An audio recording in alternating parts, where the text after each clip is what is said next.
Well, Zay does a lot of things. Yeah, but I In heard all crashing. fairness.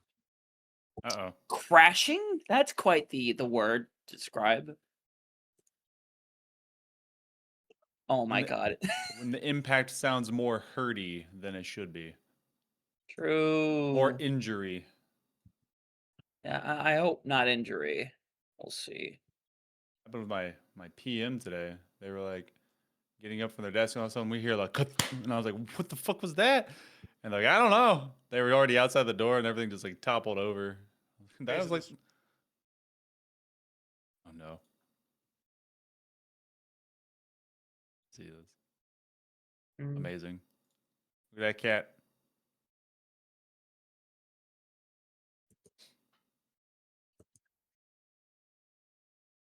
For the love of prod. That's fantastic. Thank you. That's awesome. Thank you. There's not that many people comment on the name. Thank you. Yeah, no, yeah. I'm a puns kind of guy. Like,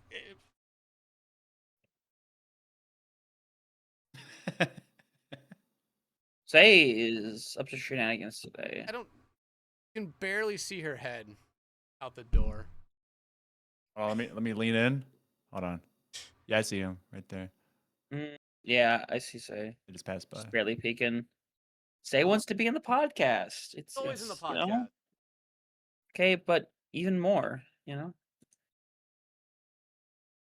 Oh, so I know. What is the level of explicit? Like, are curse words frowned upon? No, curse words are perfectly fine. Okay, all right. Okay. I'm not gonna be sailoring yet, but I just want to make sure if like I let one slip. Like, no, you're perfectly fine. Like, it's really funny because there's a lot of times where we're in the episode and it's like an hour and a half in, and someone's like, or the guest's like, "Can I curse?" It's like, yeah. Yeah, like P's and Q's, man. Yeah, the other three of us have been cursing the entire time, and they're just like, I need to make sure that I can say fuck. See, that's one of those things that like when obviously we didn't even bring that back up, but like first getting into it, it wasn't too hard to stop. But my wife kept looking at me like, "Hey, do you curse when you're casting?" I'm like, "No." Like, how do you turn it off? I'm like, "I just don't say the words." She's like, "Mm-hmm." I'm like, why are you looking at me like like so incredulous? Like it's very interesting because when like it feels like you have a different vocabulary when you're casting. Oh yeah. Like some words are just completely forgotten until something wild happens. And then you remember like, "Oh yeah, holy shit" is a phrase. That's why I love what was it?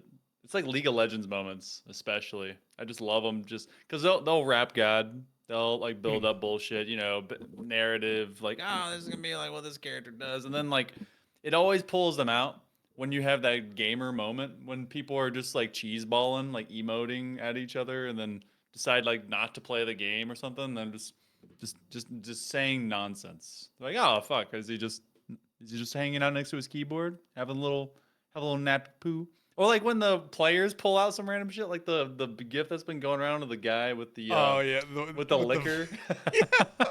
That was great. Congrats to that one dude right there. He has made it as the generational gif.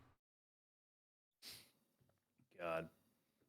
Wait, you say cheeseballin? Is that that's a term?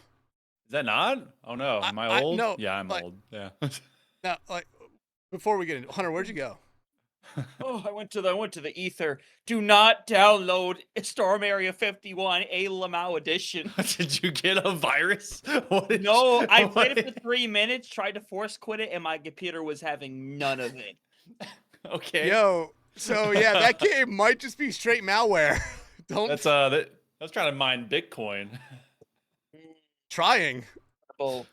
It's succeeding. Well, guess what's happening now? Honey, you might have to send me a whole new video ninja link because that's the same exact. Oh my god, seriously? What the heck? All right, reload. Hunter, you somehow killed this entire thing. How did you? Wait, it's giving me the same link. What am I supposed to do? Close the browser and reopen it. The entire browser closed, brother. Okay, oh no. let me try again. It actually took over your PC. Okay, let's take this from the top. Okay, Take I this. believe Let's in take you. this from the top. All Third right. time's the I charm? have I have a Mic new check, link for 1, you. 2. There you I go. have a new link for you. Ding. The anticipation is killing me, man. I'm already dead. You should. I see the 3 dots on my Discord. I'm just waiting for you to send it. It might have actually just destroyed everything because you're not sending it, are you? Oh no. I am. It's right there. I promise. It's not on my screen. Christ, it's right there. Jeez, Okay, I'm okay, it sorry. finally came through. It finally came through. I can't wait to see this, and it's like not even Hunter. Okay. To me. Okay. I could have made it not me, but I feel like I'll hold that joke for a different time in the podcast. Maybe 30 minutes from now. What, you're not gonna put up the Dark Winton? Probably not. It's been a while. I don't know if I have Dark Winton on this one anymore. I had cleared a bunch of stuff. Okay, so back to it. Cheeseballin. Cheeseball. Yes. Have you ever heard of cheesin'? Yes, I've heard cheesin'. Have you ever heard of spitball? Yes. Cheeseball. I've never heard the two put together. Yeah, that's some odd correlation going on. You never here right had now. one of those big plastic jars? Yeah, of the like the tubs of cheese cheese balls, yeah. cheese puffs. Yeah, It's cheese, yeah. It's cheese balls. Cheese balls. Yeah, that It's makes sense. Yeah. not a real childhood if you did not have at least one of those in your house Yeah. at some point. Yeah, or like some kind of like, hey, look, here's this like totally not microplastic foam level food, and we've put a dusting of flavor. We've of dusted some kind. chemicals on it that look like cheese. Yeah, like here's like the what we consider yellow. Here's cheese, like whatever. Yeah, consume macaroni, if you will. You've already done it with the crayons and the what was Elmer's glue? Yeah, just do that. Well, you would stick it to your fingers and you'd peel it off your fingers. That's what you would do. Look, there's an entire generation of millennials at this point that are all in careers while they avidly in 3rd grade sniffed those flavored markers, like grape, chocolate. I think cherry was the most popular one. Cherry was. I do question why we decided to name markers after things we eat. You know, yeah. There's a So choice. well, because like the one time that I got. What was it? No, several times I got medicine. I don't to this day know what this medicine is, but my mom and my nana always said it was monkey blood. I was like, what? And they're like, yeah, you gotta have your monkey blood. And I'm like, you're not excited about monkey blood. I don't. I gotta Google what the heck is. You know that cherry flavored cough syrup. Yeah. Oh my god. Monkey blood medicine. I Google. It says it's a popular nickname for Merbromin, often sold under the brand Mercurochrome, a bright red mercury-based topical antiseptic used to treat minor cuts and scrapes. Why was I drinking You were this? consuming Why was I mercury? drinking this? Why was... Your parents were just trying to give you mercury poisoning from a very young age, apparently. You know, okay, so like half my family, I don't know where we are. We can be able to backtrack this. Half my family did cattle, corn, lots of stuff, right? Farming. And so we'd go and repaint the fences out there, like in this super bright chrome silver, like whatever, because you put the cattle through it. It's like they go through the chute, and they're like, oh well, you got paint on your hands and like whatever the hell. So the best way to get this off, they had their own private gas pump. He's like, yeah, just go out there and pour gasoline on your hands. What? I got concerned for one moment that you were gonna say, yeah, they just told me to lick it off my fingers. No. And somehow it's worse. They do better. Yeah, no, I just walking around with fumes. Definitely not lead paint. Nah, fine. Only fine. slight Maybe- anger issues. It's Yeah, okay. maybe a little asbestos just to really get Yeah. it right. I rolled in that one time. Regrets. Yeah, they told me it was cotton candy. Yeah, they didn't tell me shit, and That was It was- that was the first issue. Everyone who worked on the set of Wizard of Oz in 1939. oh Oh my god, that's right. one Core memory unlocked. one person hanging from the rope. Unfortunately, was it an accident No, that killed them? No, I don't think it was. I think it was just like some random prop that someone just accidentally left hanging. It looked like a person. I Oh. think they've debunked it several times, but no. The snow at the end was definitely Okay. asbestos. Because I was like, all right, either someone committed suicide, accidentally died, or it was one of the flying monkeys. That actually makes a lot of sense. Oh my god. It's a weird thing to think about. Like, oh yeah, someone died during the making of this movie, and then it's like, yeah, we still have to put out the movie. We still need to print this. Do you We- understand how much money was spent in today's dollars? We've already This- spent like $75 million on this. We have to put it out. We at least have to recoup some money. I've watched this man cry in a lion costume for dozens of hours. I'm printing this movie. Did they make money off of it? I only made a I lot don't- of money. I- off of I it. would assume they made money off that movie. Well, it had a budget of 2.8 million, and they ended up grossing 25.6 million. So that's a pretty good turnover right there. Okay, Hunter, put What it is- put it in inflation and see what that is today. Yeah. What is that in today's dollars? Okay, I'll do an inflation calculator, but I bet it's somewhere in the realm of like I'm gonna say maybe somewhere close to around 100 million potentially. I'm gonna say Wait, billion. Wait, how $1 much did you billion say dollars. How much did you say it earned? So 20 it grossed 25.6 million. We sure? Well, Are we- you Are know, we all looking up different sources right now? So AI, take it for what you will. The Google response said, did not make a profit during its original run, as it was a financial flop at 2.7 repeating million, and earned only 3. So well, I will say I'm going straightly off of the thing from the Wizard of Oz's Wikipedia page, but that could also be adding in like re-releases as well. that's That's a true. very definitely distinct does. possibility. It did say 1949 people actually gave a shit. So Okay, so if we want to go off of the 2.7, let's just do 2.7 for funsies. So 2700,000. If we had to do calculation, inflation, and everything, that would go from the 2.7 to about 63 million. So they spent 63, made 64, roughly. That's pretty much what happened. Yeah, Made they money, made wow. money, but like, I don't know. Like nothing. It's kind of like, I don't know. You flip the coin in the air, you caught the coin again. That's basically 1930 what happened. 1939 was a weird year for movies because you have Wizard of Oz, and then you also have Gone with the Wind. Yeah, and like we're going World War II, so you know there's a lot Preach, like, happening, what's this? and they're going really whimsical while world wars are happening. Was Gone with the Wind whimsical? I mean, okay, if you consider women's rights as whimsy, right? Dear Because God. she was trying to, Oh my she was trying- God. because What she a was trying to fucking prove that she could be sentence. independent and be like, I don't need a man anymore. I'm like, okay. You know what Good the luck. worst part of the entire thing is, Dex? Is this is definitely a part 2 clip, if you really think about it. The Fletch episode. This is definitely a part 2 clip. What was Fletch's episode? Because I don't remember it. Do you not know like the big remember the big joke? Was the Fletch do you not remember? Do you want me to look how long ago we had Fletch on this pod? It had to been like 6 to 8 months ago. Easily. He was like somewhere in the midpoint. It was Hunter? crazy. How long was it ago? Closer to 50 weeks. It's almost been a year. Oh my god. What do you mean?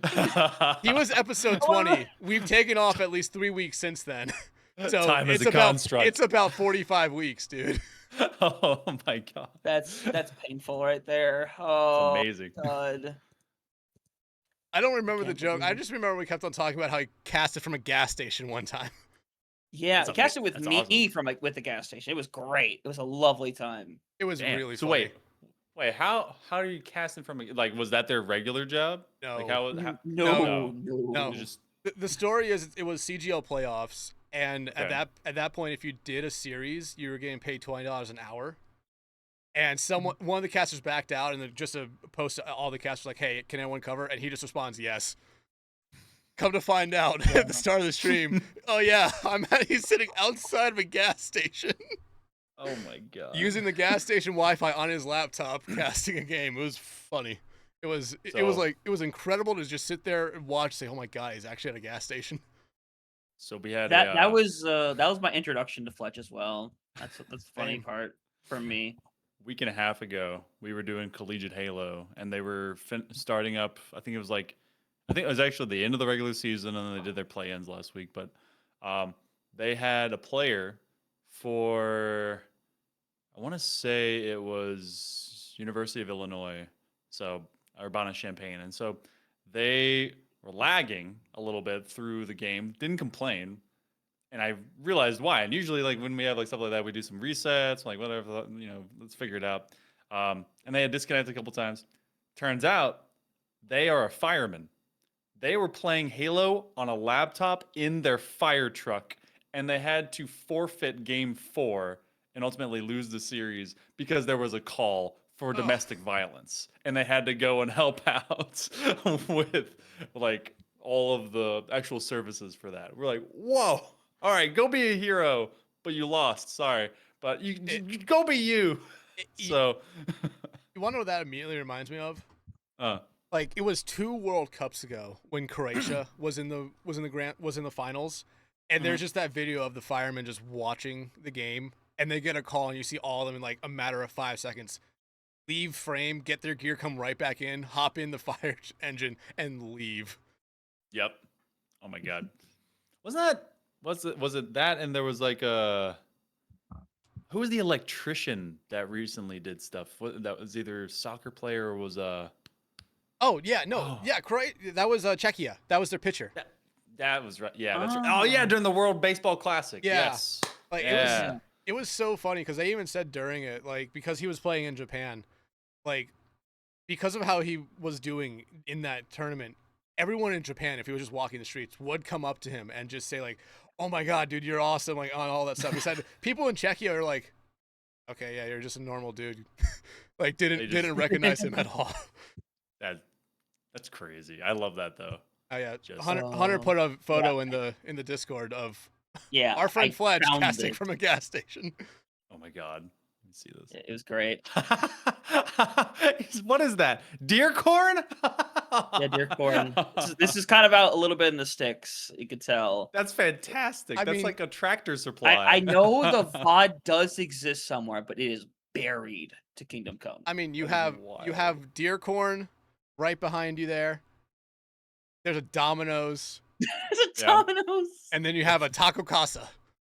Bruh. Taco Casa? Most off-brand taco place, and yet it's everywhere. Just wow. And you could honestly make the joke that this cast happened maybe 2 months ago, just based off gas prices. Aw. Yeah. Oh my god.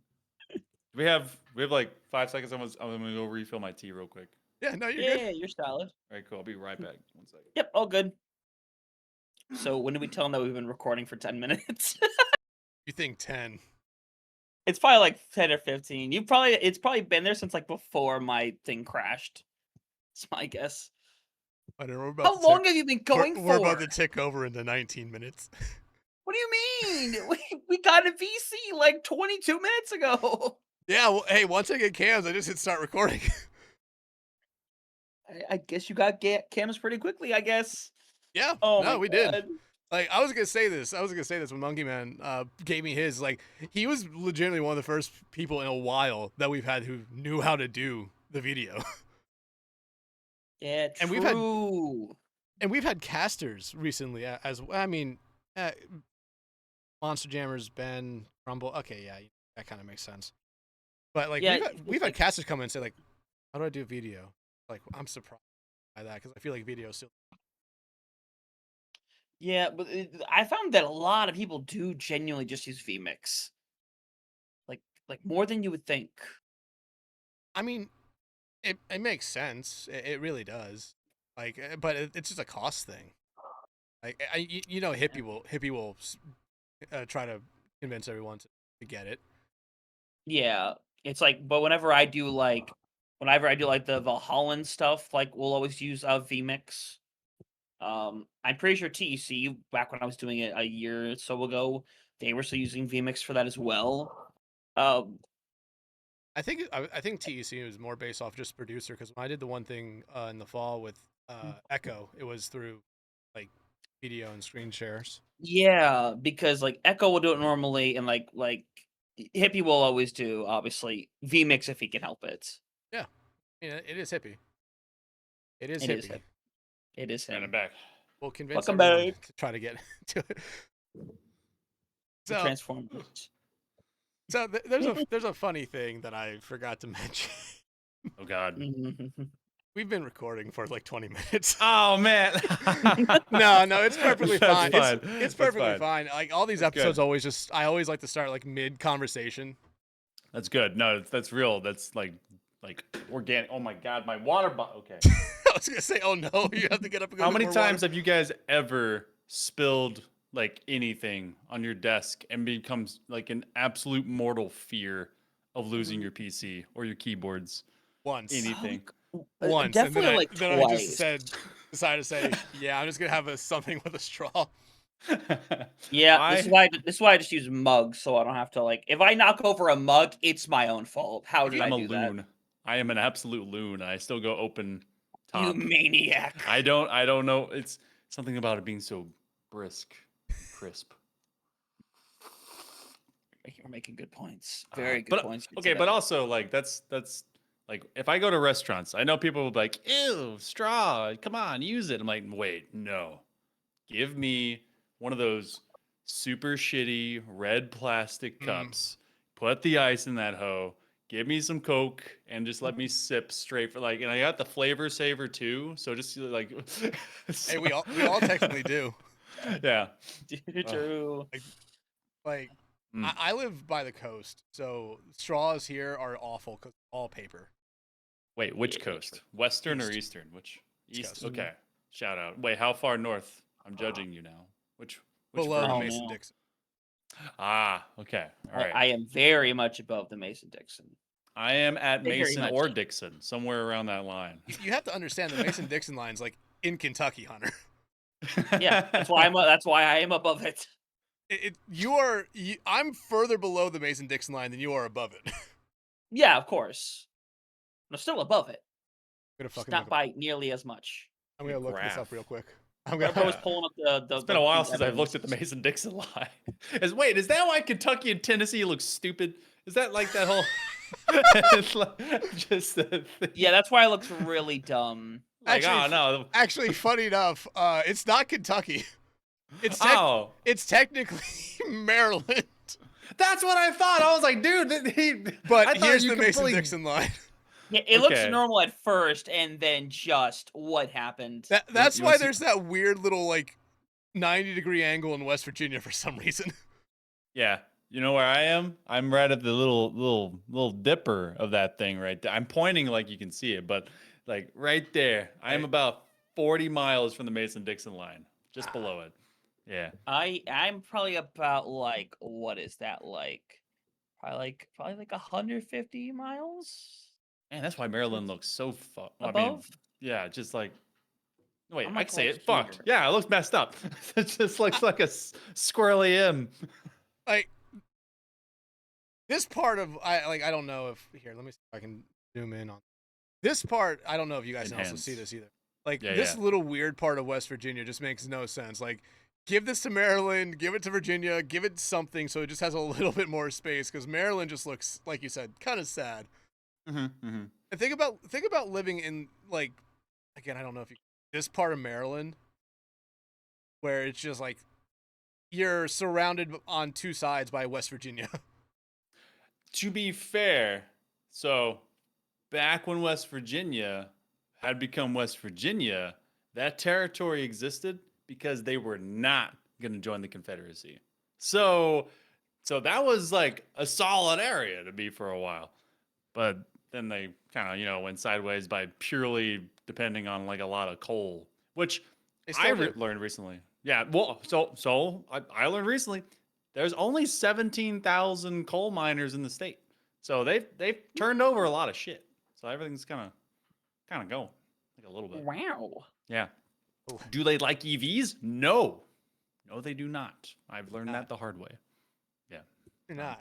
If you're driven through West Virginia, most likely probably on 77.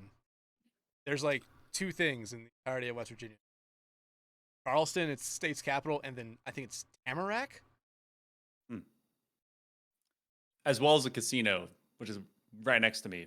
So in Charlestown, which often gets confused with Charlestown. So, yeah. Like my mom went to school in Marshall, at Marshall, Huntington. Huntington's a nice town. See, I'm originally from Texas. I did military, I did Air Force. I went from Texas to Mississippi to Alabama, no, Georgia, and then went up to Virginia, and then I bought a house, but it's like $500,000 over there, like $700K, whatever, just for a townhome. And I was like, meh. So I bought this one. Yeah. $1,000 for houses. It's and you're sharing farts with people. Like you're right at the wall. Like it's right there. You can smell them, you can see them, and yeah. One of my biggest goals in life now is just to own a house that doesn't have a shared wall or ceiling or floor. It's just hard. You can do it. It's just where, right? Yeah. Like you're basically all right. There's still houses for like 300. And I know that this part of the podcast, people are gonna be like, why are they talking about houses? Because it is. But it depends on your commute. If you're okay with commuting at least an hour, they exist.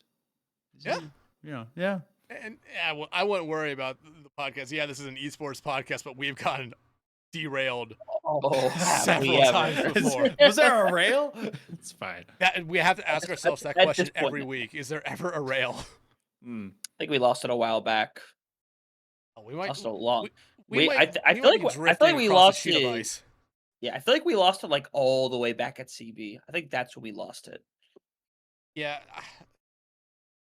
When it was what? It was date everything, and then we just focused on muscle mommies for too long. Yeah, well, not long enough, quite frankly. We had 2 parts of it. We talked about for 15 minutes. Talked about something else for 20 minutes. I feel and then talked about muscle mommies again. To Hunter's credit, and of course the episode that you did, I feel like that's a perfect podcast because all right, part 1 with muscle mommies, muscle and the mommy. Muscles first. It just becomes like an entire fitness thing. When are we making the spinoff podcast? Muscle mommies and you. Exactly.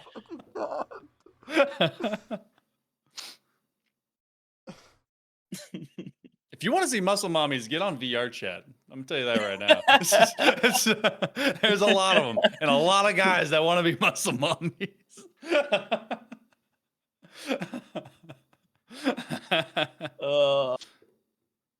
Okay, I'm not gonna say I know, because if I say that, if I say that, it says a lot about me that's not fucking true. It's okay. You can know. It's fine. You can know. It's okay. It's basic knowledge. No, I know they're there. I don't want to know many things. I know they're there. I don't want to know the extent. Oh dear God! There's a lot of things in there. There's a lot of things in VR chat that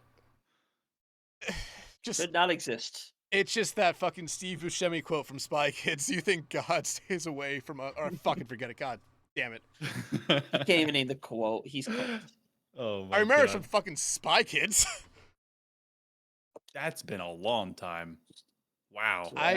I rewatched Spy Kids like was 3 years ago. 1999, I think it was. Wait, remind me. Did Spy Kids have the thumb dudes? The thumb or was thing. that The thumb thumbs. Okay. Yeah. Because I was getting that confused with Shark Boy and Lava Girl. That's a fever dream I think a lot of people don't want to remember. Yeah, well, because it's the same kid. No, it's the same girl. Well, okay, same girl. Yeah. But then there was the boy. He was in. Do you remember the movie The Kid with Bruce Willis, where it was him from the past? Look at those. It's just oh my God, the thumbs. Man. It's all thumbs. Wasn't it like? Didn't they tell you at the end of the movie like, oh yeah, those are just normal people at some point? Yeah. At some point, what amalgamation do they turn them into? Wait. Spy Kids had some fucked up shit, man. That's Mike Tyson's quote. At some point. Oh yeah, that's right. Danny Trejo was in this movie. Oh my god. Danny Trejo was in this movie as Machete. He was Uncle Machete. Wasn't he also in King of the Hill? Danny Trejo showed up in a lot of places. In a lot of stuff. Is he still alive? Danny Trejo? Yeah. Yeah. Yeah, it definitely is. Yeah. I mean, hey, look, I don't know. People dropping off the face of the earth, making sure they're still there. Danny Trejo's at Guys- least well liked enough that people would there would be a lot of talk about it. It's like the guy that played John Redcorn, King of the Hill. Yeah. Rest in peace. Sadness. Okay. How about we try to find the rail if there is a rail? I mean, here? yeah.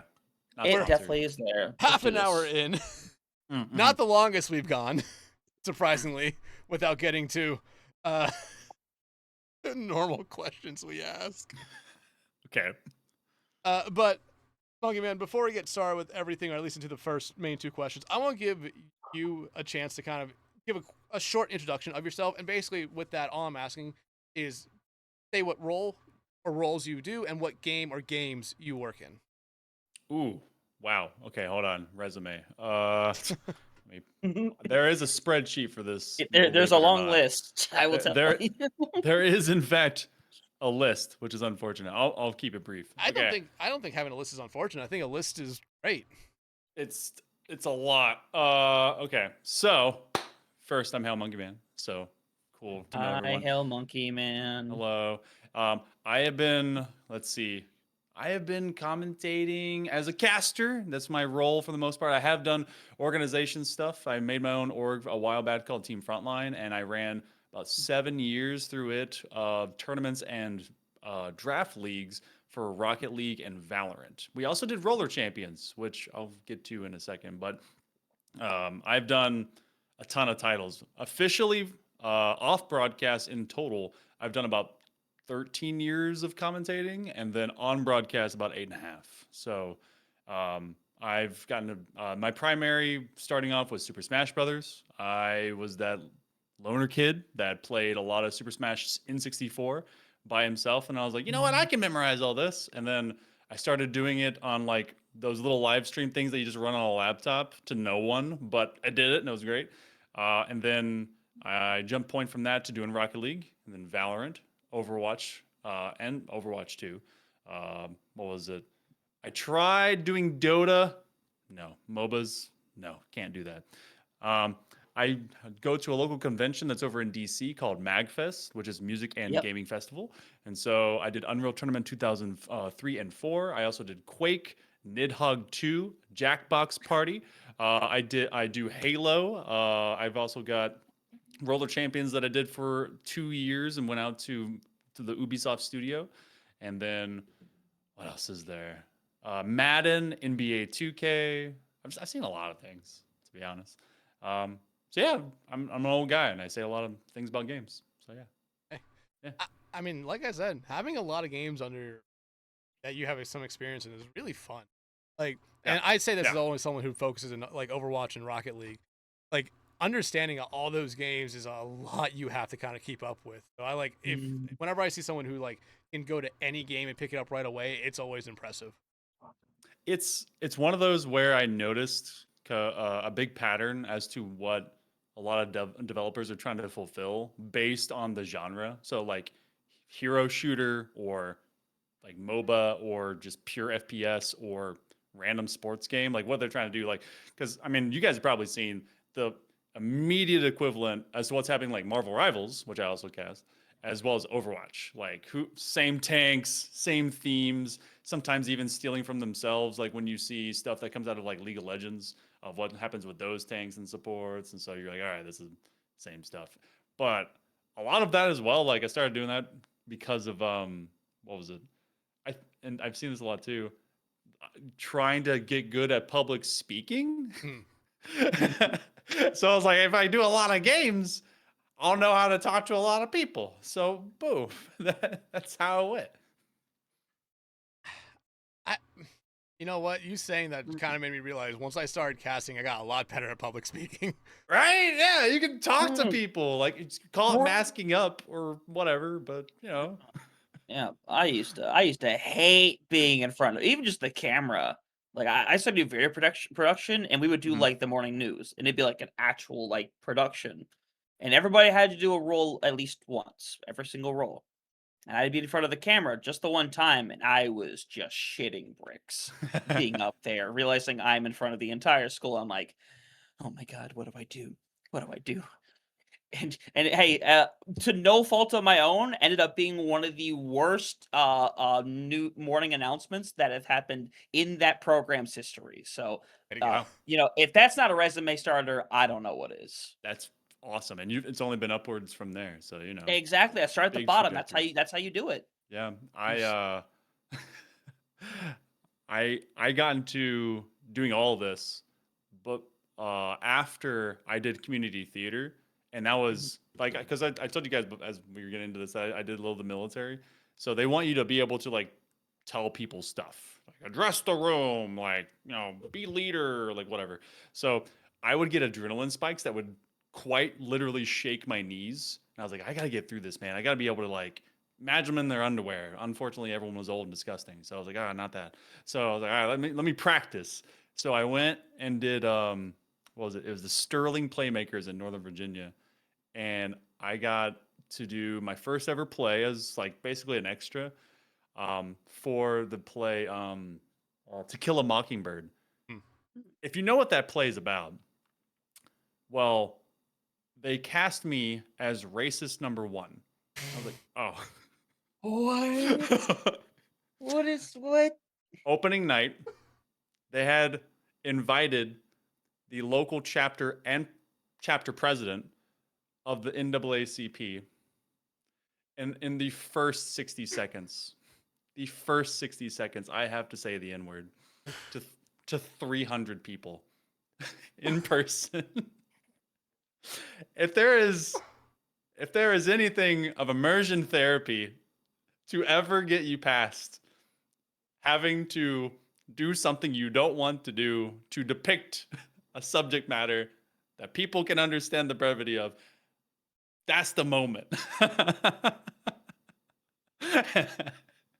That was, yeah. I have no comparison. I have I have nothing to compare it to. I've got nothing. I've got diddly squat. Yeah. I've got. And a year later, I started casting,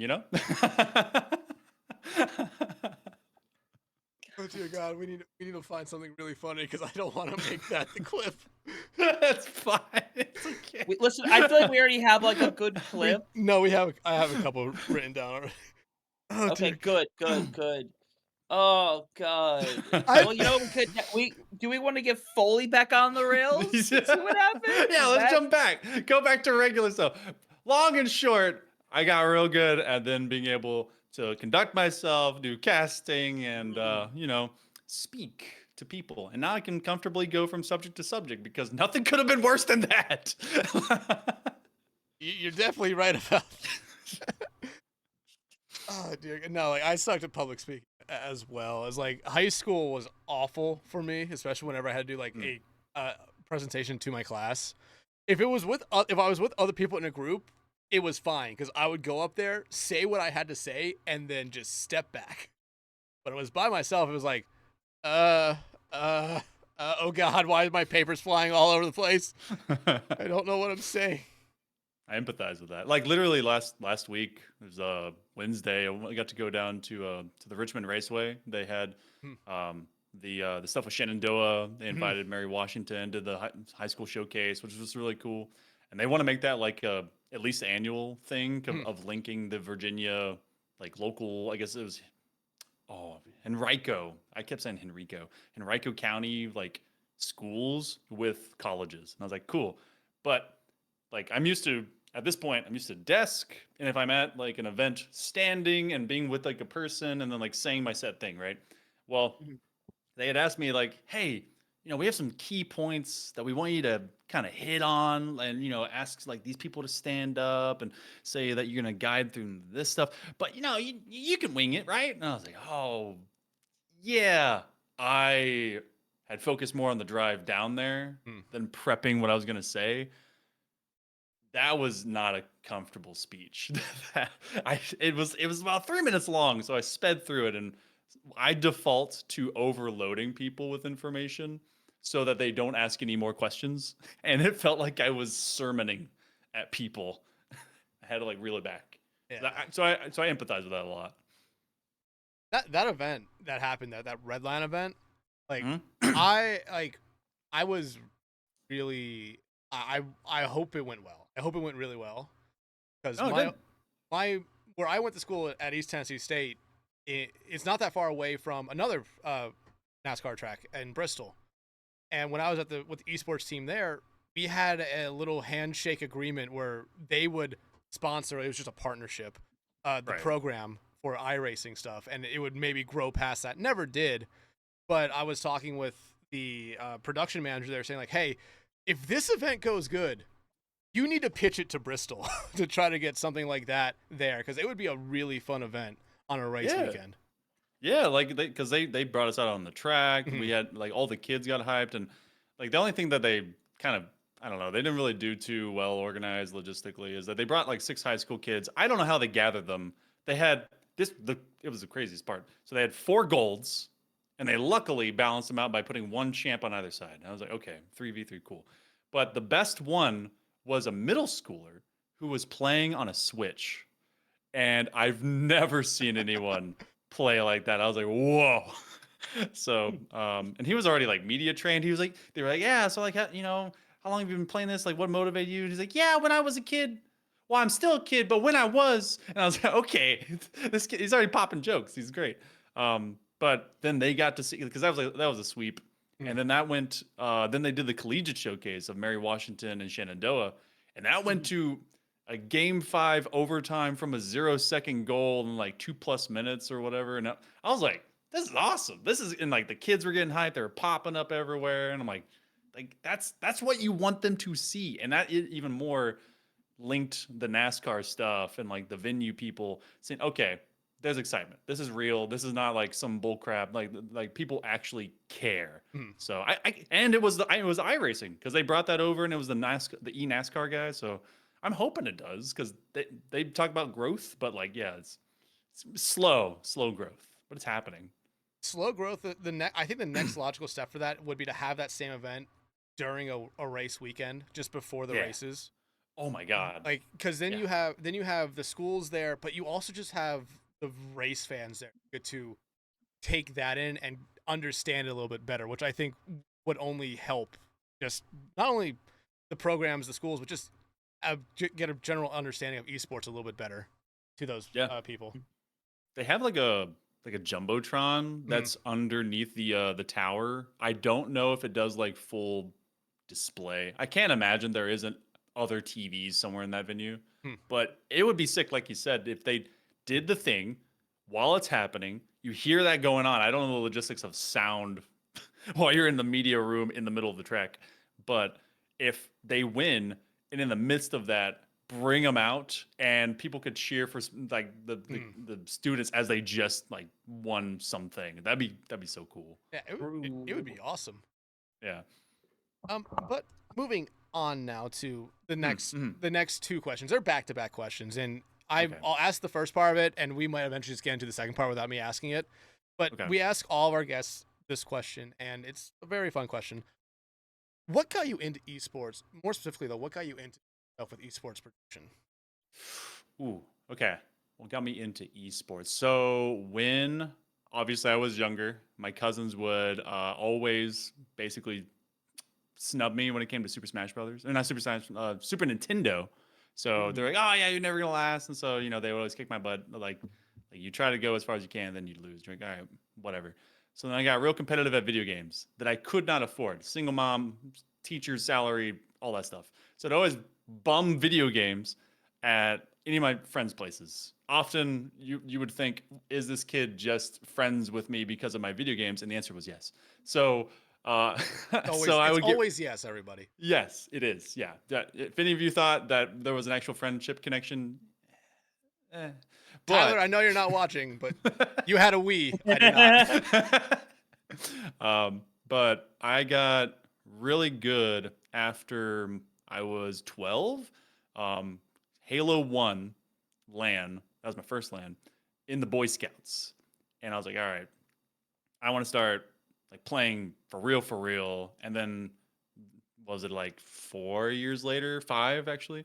I had my first job, Golden Corral, shout out buffets. And I was able to afford Xbox 360. And all in that time, I'd gotten like N64 and I got into Smash, and I was killing it, loved it.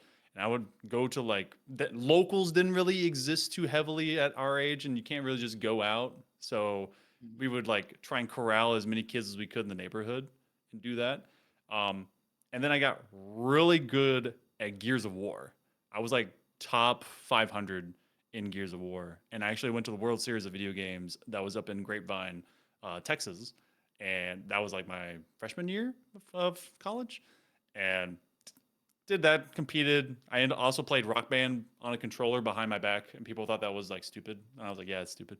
But Wait, what instrument? Drums or guitar? oh, sorry, not Rock Band, Guitar Hero. My Okay. apologies. Oh, So okay. yeah. I was like, that if you were gonna do it, it'd be guitar. Yeah, Technically, I could just ask the same question because same, yeah. the last couple of Guitar Hero games were just rock bands. It was the original, okay, the first one. And then Halo obviously came out, Halo 2, and I was very competitive with my buddy Andrew. And he was like, yeah, man, you've peaked at level 46. You'll never reach this. And I was like, I'm going to prove you wrong. I'm going to make this real. So I was always loving video games from like a competitive standpoint because I was in sports and I was in like AP classes and I was burning out as a kid. Both ends of the wick burning. So then I would, believe it or not, in like a 2 to 3 year time frame, it was World of Warcraft, League of Legends, and Halo 3 all dropped at the same time. It's a golden era of beginning of like those. So high esports started really coming up, and I grew up with MLG. So I wanted to do that stuff. And late term, so I go in the military, get married, all this stuff. And I think it's when I moved up to Virginia, I then was getting into like local theater, and then I got into Rocket League. And I still had an Xbox at the time. I didn't have a PC. None of that. I finally built my first PC.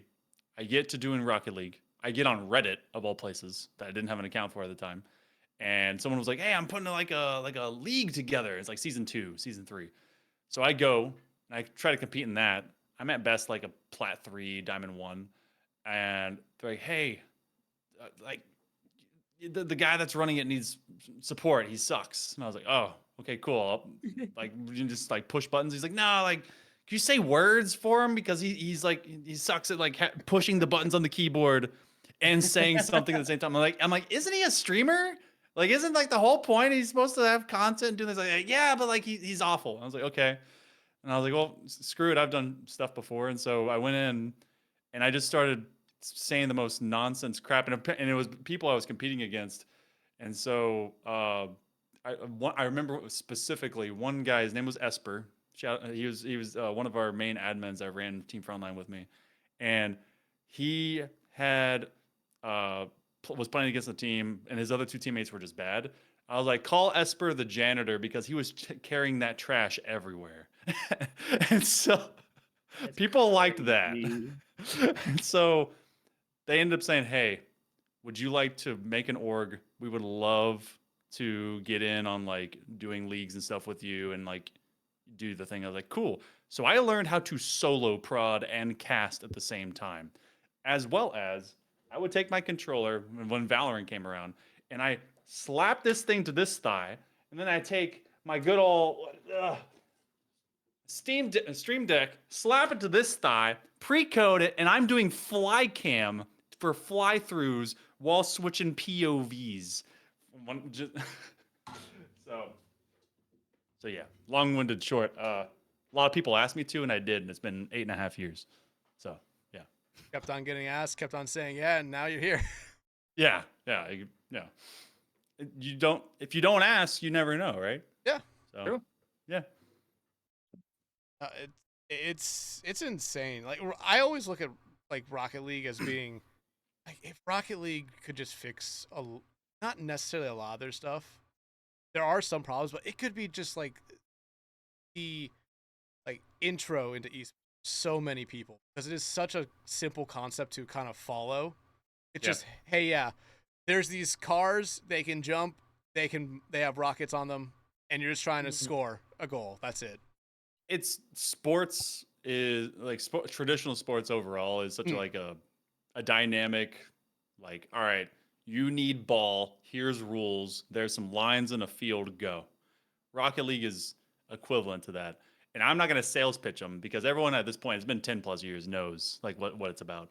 But the problem is definitely like what plagues, I think, esports overall is it goes from the genuine, hey, what if we made this game of XYZ, explosions, cars, and soccer/hockey mechanics. And they did it and it was beautiful and it is what it is. And then it goes the corpo route ruining it, which which I understand people gotta make money, live service models, which are terrible, and everything else that goes along with it. But yeah, like I don't know if you guys saw, I think it was like pre major COVID time, it's like 2019. You remember when they put it on ESPN2? Yep. Yeah. I remember Yep. watching the Evo final for Street Fighter on Oh my ESPN God. Yeah. on ESPN Yes. and it's like I was I think freshman year in college. I was up. We were celebrating Christmas in Ohio, and I just went to lay down in bed, and TV that was in that room was like I'm just flipping through because I didn't want to watch whatever NBA game was on. I was like, what the fuck? Why is Evo on my screen? It was insane. I miss having that, but like I grew up in the G4 TV. I remember G4, yeah. I remember when we got to have like I remember getting a review of the what was it, of Resident Evil 4 on the GameCube. And do you remember the super bald guy that was with, I think her name was Samantha. I forgot like her name. Lady with black hair. Not much. It was what was I wish I the? did. I'll look it up later. But long and short, they would give like a something out of 5 and like rate it. They're like, this is great if you like quick time events. And it was just seeing my character Resident Evil 4, and they're like, yeah, hit A. Did you hit A yet? I'm like, okay, this is stupid. But nah, like they had that, and then they had Fuse, and MTV actually had music, and I know I'm old as heck with all that, but it was great seeing all that stuff on TV. And then you'd see like anime that you're not supposed to watch, especially with my mom not seeing me watching that. So yeah, it was good. Before is where you would go to watch the anime that Robot Swim or no, well, Adult Swim did not want to put on. Robot Chicken plus Adult Swim. It's okay. Mm. It's okay. Robot Chicken, it's over, right? They stopped it, or did they are they doing it basically like seasonally now, where it's like, yeah, we'll put out 2 new episodes every couple months. It's whatever Seth Green can put together. I don't know. Yeah. There's a lot of those shows. It says it's still technically releasing. Okay. They haven't completely stopped, but there hasn't been a new release since 2022, apparently. Let's see. It's been 4 years, guys. It's been a while. Come on, run it back. Might have to X-Play. let it X-Play was the name of the show on G4, by the way. Yeah. X-Play. Adam Sessler and Morgan Webb. Oh, every nerd had a crush on Morgan Webb. That's always. Yeah. They were great. Oh man, Missed that show. go. Hunter, why do you I'm getting plenty of nostalgia today. That's lovely. My bad. You chose the oldest guy you know, and that is in esports. Nope, not the oldest guy I Not the know. oldest Definitely guy. not. I'm no graybeard. I'm sorry. We haven't got him yet. Okay. I think he's Have not gotten a great beard yet. All right, who's the oldest guys you know? That's that. All right. I think the oldest guy that we've had on was Bull Skunk. I think he's 44. Yeah. Okay. Even then, it's weird. It's and all Villain. washed together. I still feel like I'm like 20. Actually, no, I take that back. Because I have looked at like there's key points at like averaged ages where you're finally just chill with doing whatever the fuck you feel like and not like having to subvert yourself like to other people's things. Around 24 to 27 years old, you're finally either comfortable or you're just washed. And that's about where I ended up. And I was like, cool. Well, shit. Yeah. Hunter, I'm still 27 for a little bit here. How about you as our resident 28-year-old? Oh, brother, I turn 29 next Friday. I'm cooked. It's Hey, over. you have like, what is that, 11 days? You have 11 days? You have 11 days. Something like that, yeah. 11 days to pull it all together. You're good. It's doable. You got this. You can do it. Yeah. Look, you have Soul Eater behind you. You're fine. Okay? I got Soul Eater, I got Full Metal Alchemist. There's a lot on these walls. How long you're did okay. how long did it take to build Rome? More than a day, I think. Yeah. Yeah, I mean, you're fine. Not too long to tear it down though. But that's the thing about it collapsing. How does that help? That's just death, okay? And Is that my what are my other options, Dax? Taxes. Given to me. Taxes. Shit. Tax evasion, maybe if you want to. I do have the shirt. Should I grab Yeah, the go shirt? get the shirt. There's a tax evasion shirt. He has it. Yeah, yes. the tax evasion shirt. Yeah, give me 1 second. It's just one whole Bitcoin. Like this is my tax evasion. No, this shirt is somehow it's worse but better. It's not a Bitcoin. I will say that. It's not a monkey NFT, is it? No, but it is a shit post. It is a certified shit post.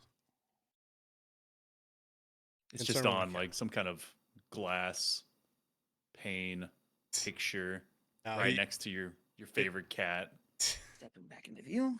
My only cat. So, this right here is the "Have you considered tax fraud" shirt. That is awesome. There is wow. Are those nukes? Wait, those are certified mushroom clouds. Wow. Okay. Also, that bald eagle's on fire. It is. Bald eagle is on fire, Or has yeah. jet engines, whichever. You know what? The rainbow is burning light. Why did I need to know? What was the motivation getting that? Where did you get that? So, so it was from this guy. I'm pretty sure his name was Professor Shy Guy. He does panels for anime conventions all the time. Super cool person, and a bunch of shirts like that. And to be fair, we talked for a while. He was really chill. I'm like, I'll buy a shirt. I look for a minute, and I see the tax fraud shirt. Something about my wallet said, "Spend the money. Do it Did now." you pay taxes on the shirt? No, I did not. It's a tax haven. Gave the guy a crispy 20 and a 10 and went on with my life. That's how you do it. I feel like T-shirts could qualify as like tax assets, or I mean, I don't know. if you run a company or an LLC and you buy like more than 5 shirts, you could just write it off. money laundering. I guess you could, yeah. Literally. You know? Hey, listen. Guys, welcome back to this esports podcast. We're going to be What's talking up? about how you could defraud the government. Yeah, for the love of fraud, everybody. With the way that esports salaries are, it's necessary. What are these salaries you speak of? Salaries. I think he's mispronouncing celery. Yeah, my Salary. apologies. I do get paid in salary, actually. It's negative calories, so you Head actually Rammer owe just them. sent me a thing of celery in the mail. It's kind of weird. What? What? Yeah, he sent me a whole thing of celery. I mean, it's Was it better still than good? Yeah, it's great actually. Oh, I got some peanut butter for it. And it's working out really well, actually. okay. It's better than Been what feeding me Spectron for would send 2 you. weeks straight. It's better than what Spectron would send you, which would be a pipe bomb. He would send me a pipe bomb. He would. Oh, I thought you said Spectrum, like the internet company. Them too. Spectrum. Spectrum, hey, and I do not have Spectrum. They will send you a pipe bomb. They'll do it. We heard you have Xfinity. You have 10 minutes to switch. Thank you for switching. However, the pipe bomb was in the mail 3 days ago. It'll be at your door momentarily. It's too late. There's no taking this back. You need to move. It will find you. God. Oh god. Okay. Good old But- tax evasion. Getting away from tax evasion or tax fraud in this case, let's get to the second part of the question. We asked you what got you in, what keeps you coming back to doing stuff in esports.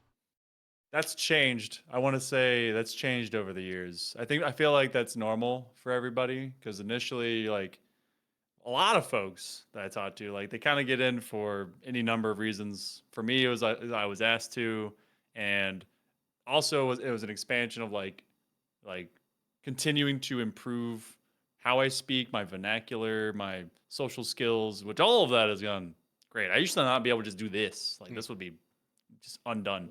I've met a lot of people that they're like, yeah, I'm an introvert and I just immersion therapied myself into it, whatever. But it used to be that I was chasing maybe a little bit of glory, not quite fame. I don't really want to be famous, but I want to be able, at least at the time, it was like to feel like merit has been gained because I did that for basically any subject that I ever got into, be it studied or practiced. So like I was trying to go tier 1 casting for Rocket League at the time. And I was like, I can do it. I still feel like my energy is there, my cadence, like all this stuff. But getting into this, they don't really tell you that as good as you can get at casting, that is not going to get you there. It won't. It has to be much more like how we see sports reporters and sports like personalities be. One, being a player is so much more relatable, or at least some kind of involvement. My involvement was at the organization level because I made mine. I knew a lot of players. Daniel actually came through Team Frontline, by the way, just so everyone knows. In case you don't know NRG, he's on their team right now. We saw him. We also saw him say the N-word. That's a whole other thing. But Didn't they just when win, he was young, didn't they just win the RLCS split? yes, they did. So they took the regional, all that stuff. So little kid, 12 years old, he was playing. Crazy stuff. It's an amazing thing to see people grow up, make their mistakes, rise above them, all that.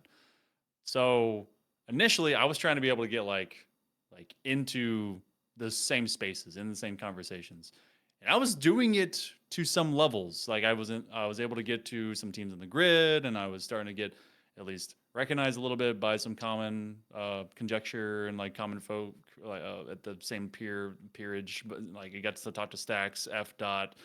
Wave Punk apparently was also a friend to my buddy Rainstorms. They both went to what was it? They were at a music college in Texas, and apparently that's what Wave Punk did before he's now done all the stuff with like Twitch Rivals and RLCS and stuff. So I was like, cool, I'm there. And then over time, you just don't get the invite. You don't get the nod. People are taking over you that are like a content creator, which is, again, they have that following and they can bring in the clicks, the revenue. I may have gotten good at speaking, but it is just me good at speaking. I know the subject matter. I can deliver it well, but no one knows who I am. So that shifted. I was like, all right, I need to chill. That is no longer a goal. It's a nicety, be sick, but it's no longer there.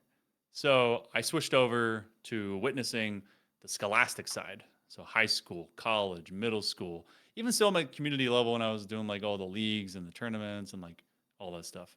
And the joy that I saw from parents getting to witness their kid compete in something. And they were not doing traditional sports. They're like, I didn't know how much he was putting into this.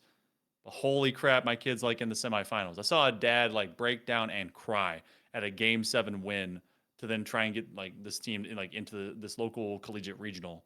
And I think that was being done at ECAC.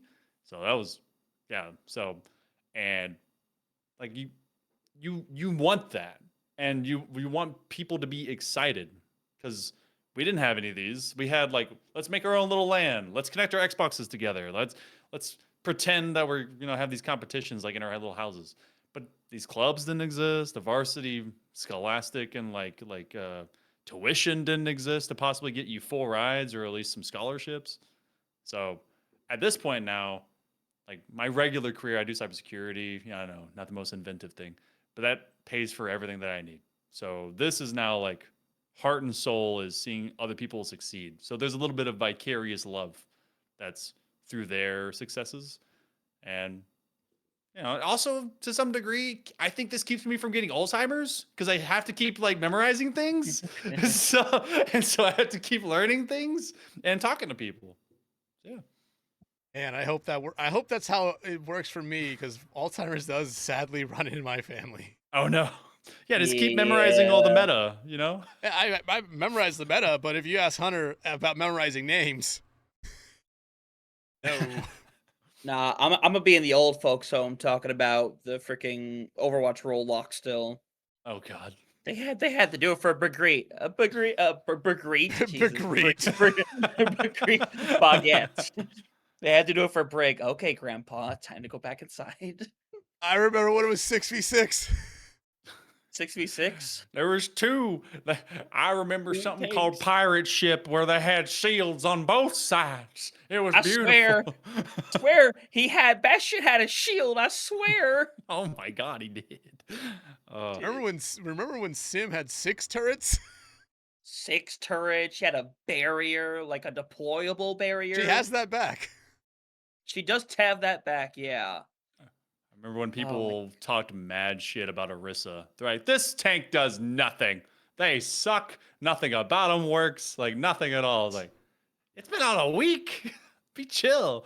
And then I was like, actually, she's kind of sick. She's kind of really good. Orisa. People realize you could drag people into pits, and it's like, oh, she's good.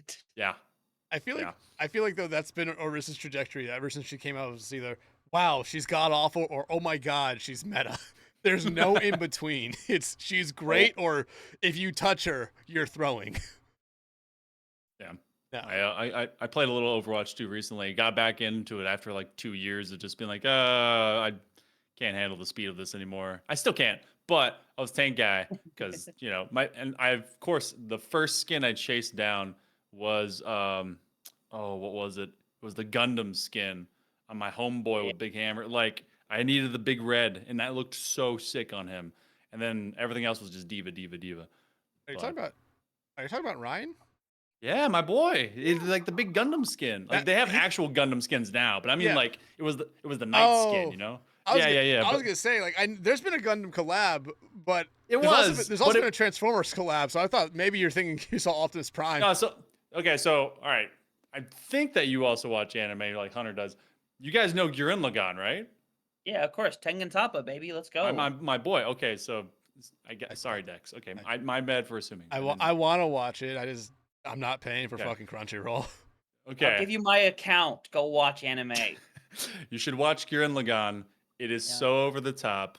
Kamina is amazing, but they have like this whole thing where they like getting these giant, like literally planetary universe-sized mechs, and so like Reinhardt's first couple of skins, they were nearly completely based off of those mechs. Yes. So yeah. Watch it sometimes, X. You gotta learn about the drill that pierces the heavens. Oh my god. One day. You'll not believe in yourself. Believe in me who believes in you. Yes, dude. Yes. You guys can just go back and forth with each other, not saying anything, like not saying any real reference to an anime, and just the confidence with saying it would make me believe, okay, they're talking about anime. I don't know which one. We'll get you in. You let me know. I have a whole list. I don't think there is an anime person that doesn't have their list. So just there is a list. I've watched too many shows now. Hunter, your list is on your wall. Many. That's one of them. It's like one of them because I won't show because my room is kind of messy because I am in the process of moving, so it is very cool right now. But I've got like the Tumo Full Metal Alchemist right there. I've got Kill la Kill, Sword Art Online, Bleach. I used to have a Fooly Cooly one. Don't know where it's gone.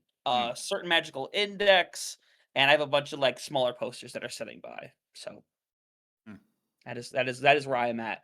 And then I have about 2 bookshelves worth of manga sitting by as well. So I'm a little weird with it. Hey, basically. You named Gynax and Studio Trigger animes. You're fine. You're great in my book. Studio Trigger, they're amazing, dude. Yeah. Yeah. We got to see them. I went on to this convention called in DC, Otakon. I went out with a couple friends back in 2023, and Studio Trigger and I think it was Studio Orange. I think were also out there during it, and we got to see some of the junior animators do some sketches because that's when they just announced the remake for Panty and Stocking. I'm pretty That's sure. right. I forgot that one came out. That was like last year or the year before. I think it was the year before, but No, they it announced was- it back in 2023. It was last year. I remember that being a big thing last Oh my god! God. Yeah, My- this can become an anime podcast if you want. Dude, I had one for about a month. Yeah, Hunter's told me multiple times this was the third podcast he's ever done, and he's happy this one's actually lasted. Just do the thing that I used to do. Weeb Wednesdays, you know, or Otaku Tuesdays. Taco Tuesdays, yeah, exactly. Yeah. Listen, Hunter, you It's could just- do just that. take You could do Weeb Wednesdays for Face It. Weeb Wednesdays. I'll just cosplay.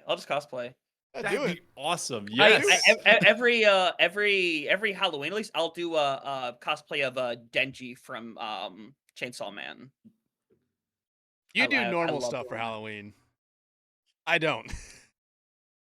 Yeah, this man is not normal. Wait, in any what do you do capacity. for Halloween? I mean, What do you? give me a minute here to Yeah, pull which it up. which one are you gonna show him? Definitely Like, last year. Recent? Yeah, last year was So give me a moment yeah. here. yeah. Yep. It was, talking. it was a Sad thing, last year I alright. didn't get to. I Keep didn't get talking. to dress up last year. Yeah, I can't really describe what it is because it's kind of like seeing is believing kind of situation. Well, here I with can it. tell you. I can show you what I did a couple 2 years ago.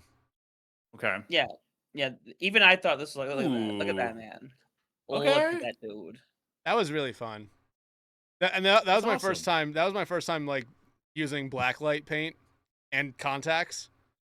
Contacts are a bitch to put. Say that.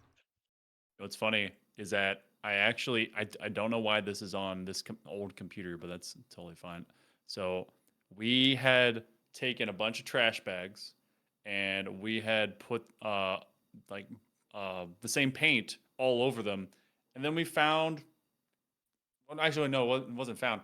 Our friends that are really big in the D&D, we are too, but so are they. They had gotten a big dragon, like a bone dragon, and they put it into their D&D like den, right?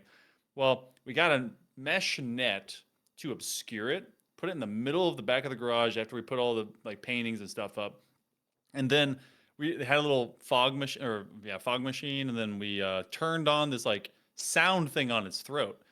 And when you're thinking bone dragon, you're thinking growls, draconic something, right? Why, in all of that logic, would I hear monkeys, elephants, and some kind of horse? They took Some kind of horse. some kind of horse. I think I think it might have been a donkey, so that's why I didn't want to like completely go off on that. But here, I'm dropping pictures for you as well. So that's Let's in the general go. chat.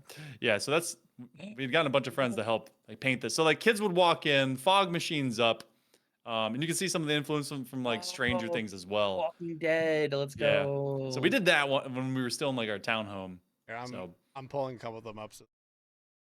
that's fine. It's so cool. That's fun. But yeah, so we brought them in, and like we got to like have people like you would get your candy bar right in front of like the dragon and stuff. Oh, you can guys see it through like the open curtains and all that. I don't know why it's like you went up to the dragon, it was like motion activated, you pull from the thing, and you're like, oh, and it's like lit up, and you hear, and you're like, what is that? It's just trying to disguise. It's just trying to confuse you, lure you Yeah. in. But That's the next level. here's what I did this past Halloween. Oh, that's awesome. What? Yeah, this was really fun. It's very cool. I have that mask still sitting behind me. Oh, it's right there. Oh, you never let it go. Never let it go. Is it just like a rubber mask? Yeah. What is that? No, this is 3D printed. Yeah, he has a lot of 3D printed stuff. Oh, that's cool. The devil Assuming himself is crazy. You have your own still. 3D printer? Is Yep. that It's like right off over there. what's your favorite thing you've ever printed? It's like, is it that? It's Yeah. this. Yeah, I just had a Yeah. lot of fun with this. I'm still working on a couple stuff, but I like 3D printing file sharing websites. Yeah, you do need to make just like the giant fork. We do have the game coming up this week That's if we decide to that's do it. Saturday. So, Yeah, but like you have time. I can't put this back. I can't put this on because every time I put this on, they're like, you can kind of see it in this photo. Like I did use black face paint around here just to kind of hide all of it. There's so much like actual, like still some of the the black like face paint Oh my god. Yeah. Yeah. inside the mask. Yeah. Yeah, you could probably cushion it with some asbestos. That'd probably help you out a little Yes, the bit. magic rock that heals everything, but it's very poisonous to humans. Everything. Yeah, did you actually break the kunai, or is it still functional? I mean, the tip's broken. Oh well, that's not really much of a kunai then. It's broken. Don't break it more. Oh yeah, it's more like Tip's no, broken, but it did. So it's Okay. just it's a yeah. I'm about to say it's a fidget. You Yeah. gotta have that. And walk it. Where's mine? Because I don't have a kunai, but I have a lot of things that I need to rebuild out because I was really big into Power Rangers, and so I actually have a display case that I'm gonna be putting up in like opposite corners of the room and get them like LED backlit because I Nice. have Zords from Nice. all the way back. Like the only ones I don't have are the absolute originals, and that's because my mom was poor, and by virtue I was poor. But Christmases were awesome. That's about it. You can see my one display shelf right there, and there's no consistency in it whatsoever. You have this one shelf right here where you see my logo. It has True. Splatoon stuff, a NASCAR diecast. Then the second shelf up here, you see a lot of Overwatch stuff, but on the other side of it's Yeah. Fire Emblem. And then on the Okay. top, you have my vinyls of Supergiant game, a couple figures, and a Luxray plushie. So that means that you're a Bastion fan. Is that what I'm hearing? That is the one game I actually have not finished from Supergiant. What? Wait, you didn't finish it? I did not finish it. I Okay. started. I played a couple hours of it, and then I went to college, and I just never Oh. picked it back up when I got to college. I implore you, Mhm. finish it, please. There is a decision you must make at the end of that game. Oh, don't Yes. tell me that. Oh yeah. So that Let me ask, does- game.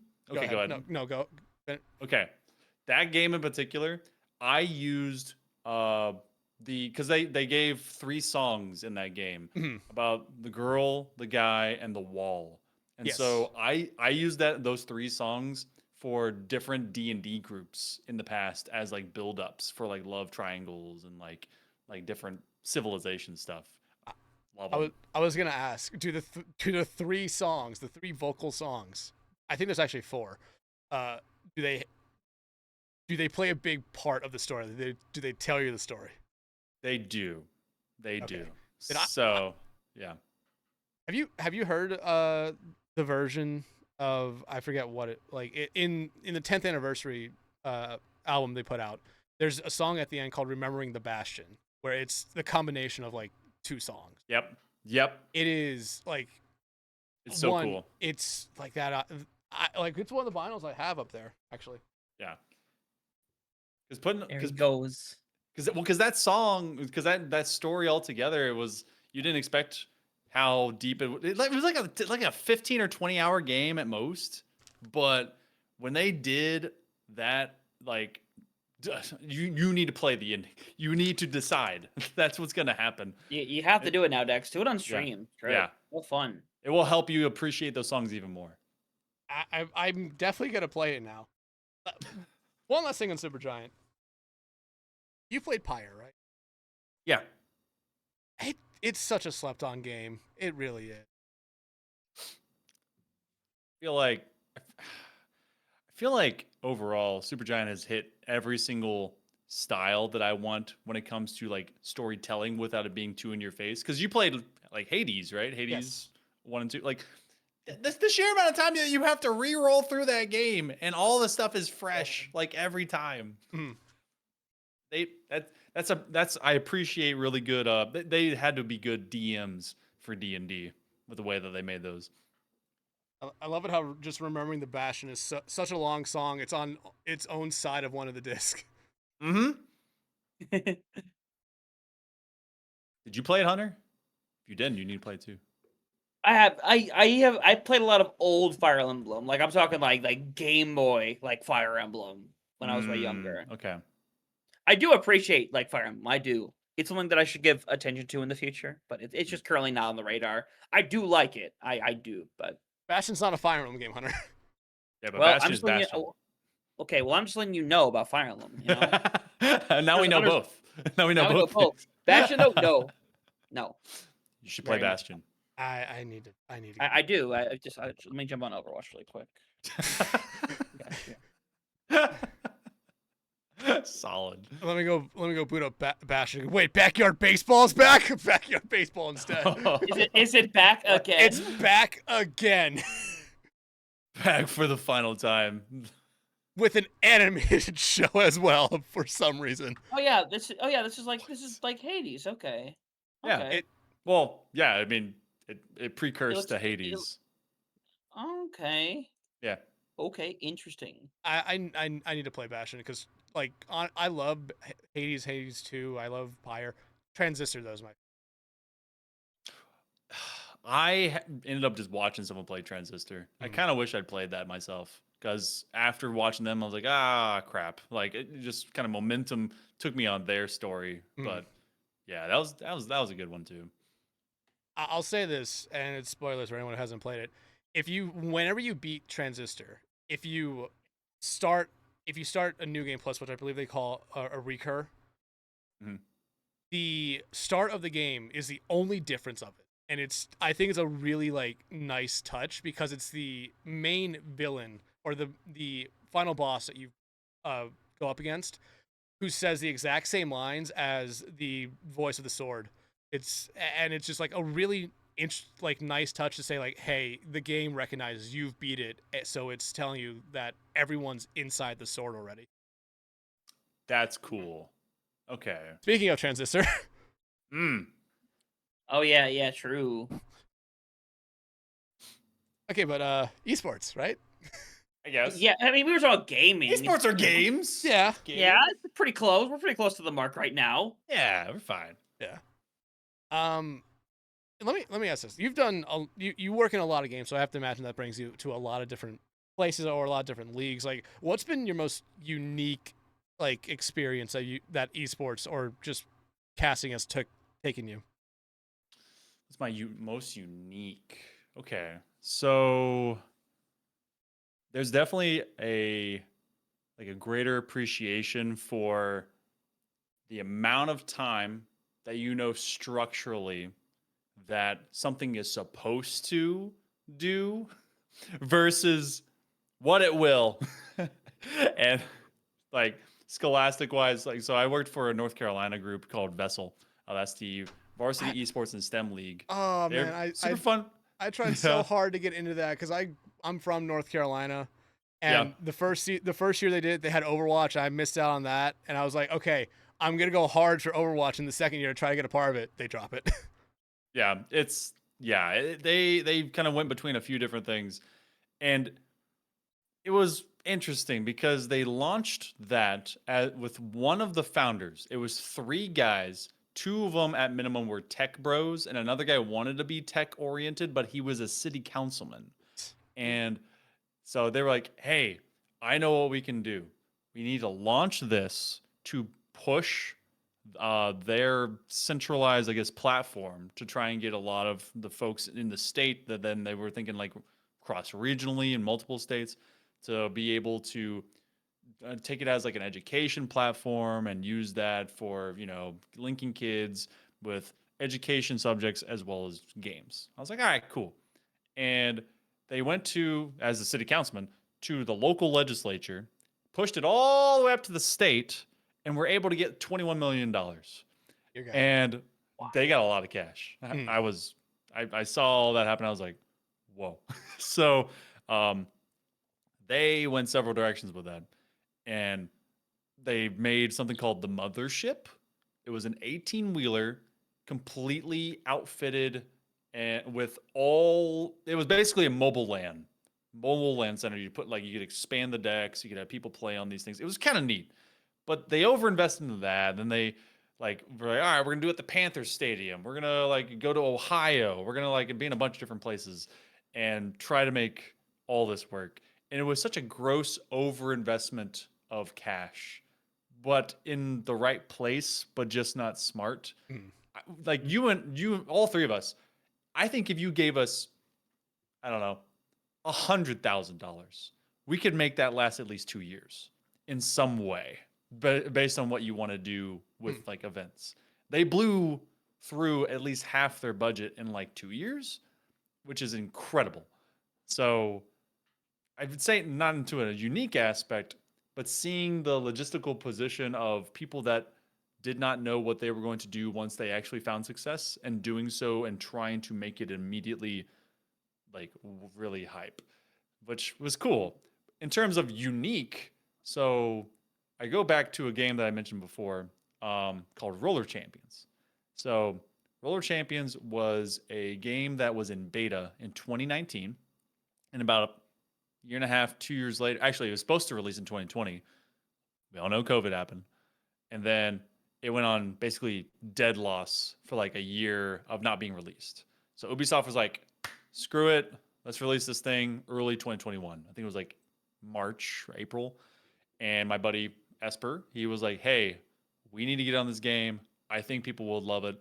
It is roller derby meets, do you remember the Aztec game where you can't use your hands, but you have to hit it with your hips to pop it through a hole? They played it. Yeah, that's a Twitter video that shows up once, twice a year. Yeah. So, but it was also in Road to El Dorado, the animated. Yeah. So, it combines that into a single game. You make 3 laps, and you can unlock gates that then give you points if you shoot it through the hoop. So we were doing leagues for that, tournaments for that, and I was casting it along with Pyro J, if you guys know him. And then Barrel Lights and a couple other folks. So when I got a Twitter DM that someone was like, hey, do you want to go to Paris? I was like, yeah. Paris? And it was from an account that was only retweeting giveaways for gift cards and slot machine stuff, and I was like, this is the freaking weird. What? I thought it was a Taken moment, and that people were actually going to kidnap me for my kidneys or something, or put me into whatever sex trade. And I was like, all right, I don't know what's happening. Yes, I would like to go to Paris. Turns out this was the head of esports at Ubisoft that had seen, hey, we saw that you and Mr. Jake were commentating Roller Champions, and we would love to have you come to the official Ubisoft studio in France at where they do the Rainbow Six Siege Pro League. I was like, what? So, 2 months later, they just give me tickets to go on a plane, and I hop a ride. I do a 3-day turnaround. I've never been more drunk in my life, because as soon as we touch down, we get there, we do a run through the studio. Which, hold on, I got another picture to show, because of course I do. It's not a crazy one. This was us at the actual studio. So that was me and Pyro. So Whoa. So we go and do that, and we they have us do the run through. They end up doing, I think, the dinner that night, and then we go the next day, do the whole thing, and I think we had another dinner. What the second one was a club that was built around a tree, and I was like, what the hell? It was just LEDs everywhere. France is actually pretty dang congested. It's basically New York but French. But it was fine, because our producer was she did not take shit from anybody, and she just guided us through, and they had all the fun. But the preceding dinner they had asked us, all right, what do you want for like an appetizer? What do you want as a main course? I was like, all right, here's like this, because they gave us like choices. I was like, I want the steak. I want like this little, I don't know, like this noodle dish. Like, give me this thing. Well, they had put out a dozen bottles of wine. I was like, oh, is this just for you guys? They're like, no, like this is for each of us. I was like, oh. Oh dear God. And they expected you to drink that. I was more wine than blood in my body. And we were also yelled at by the official Rainbow Six Siege guys because they were doing a broadcast, or they were doing a practice to the broadcast, and we were trying to like have a conversation and like, you know, prep for the thing. Well, they didn't like that we were taking up their space, and I was like, okay, fine, I guess, whatever. But got to do that, and I was flown back, and like a month or two after that, I went to they wanted to do a North America version of it, because that one was all content creator based. It was UK, Germany, and France. So that, which is, you know, pretty cool. Actually, some of the guys that now run Gentlemates were the guys that what's his name? I think it starts with a B. Something Tega. Crap. He's one of the main founders of Gentlemates. Was one of the players in that. So that was pretty cool. And then, but yeah, then we went back to the States, and they're like, hey, we want to do an actual tournament. We've got content creators, but we want to pull some of the teams that were in your tournaments, and we're going to call it Clash of Champions or something. I don't know. Have like $10,000 up for grabs, 15, whatever. And so we then flew out to LA. I've never been that far in either direction on this planet. And so me and Pyro go to LA, and we end up doing that there. So that was my like peak esports career moments, I want to say. So really fun. I mean, really cool. Yeah. Two incredibly high peaks. Yeah. We'll say, yeah. Yeah. Like, I really wish I'd been able to run with it and do like even more, but like no one else I know has done that. And I was like, screw it. I did it. Yeah. Now, like, I think both me and Hunter would sit here and say, like, hell, if we ever get flown out to anywhere, it could be the middle of but fuck nowhere to do a cast. Like, yep, this is the peak of it all, man. This is incredible. You got flown out to fucking Paris. Yeah. I look at that picture and I'm like, man, I'm a dork. I remember having that shirt and I was like, this thing is not ironed. I barely got it to like fit over me. I am so stupid. You still have that shirt. It's somewhere. It's up there. Actually, hold on. Hanging up in your house. Hold on. 1 second. Hold on. All right. It may not be the shirt. It may not be the shirt, but I got the helmet. You got the fucking helmet. I got the helmet. Oh my god. Oh dear God, that's fucking awesome.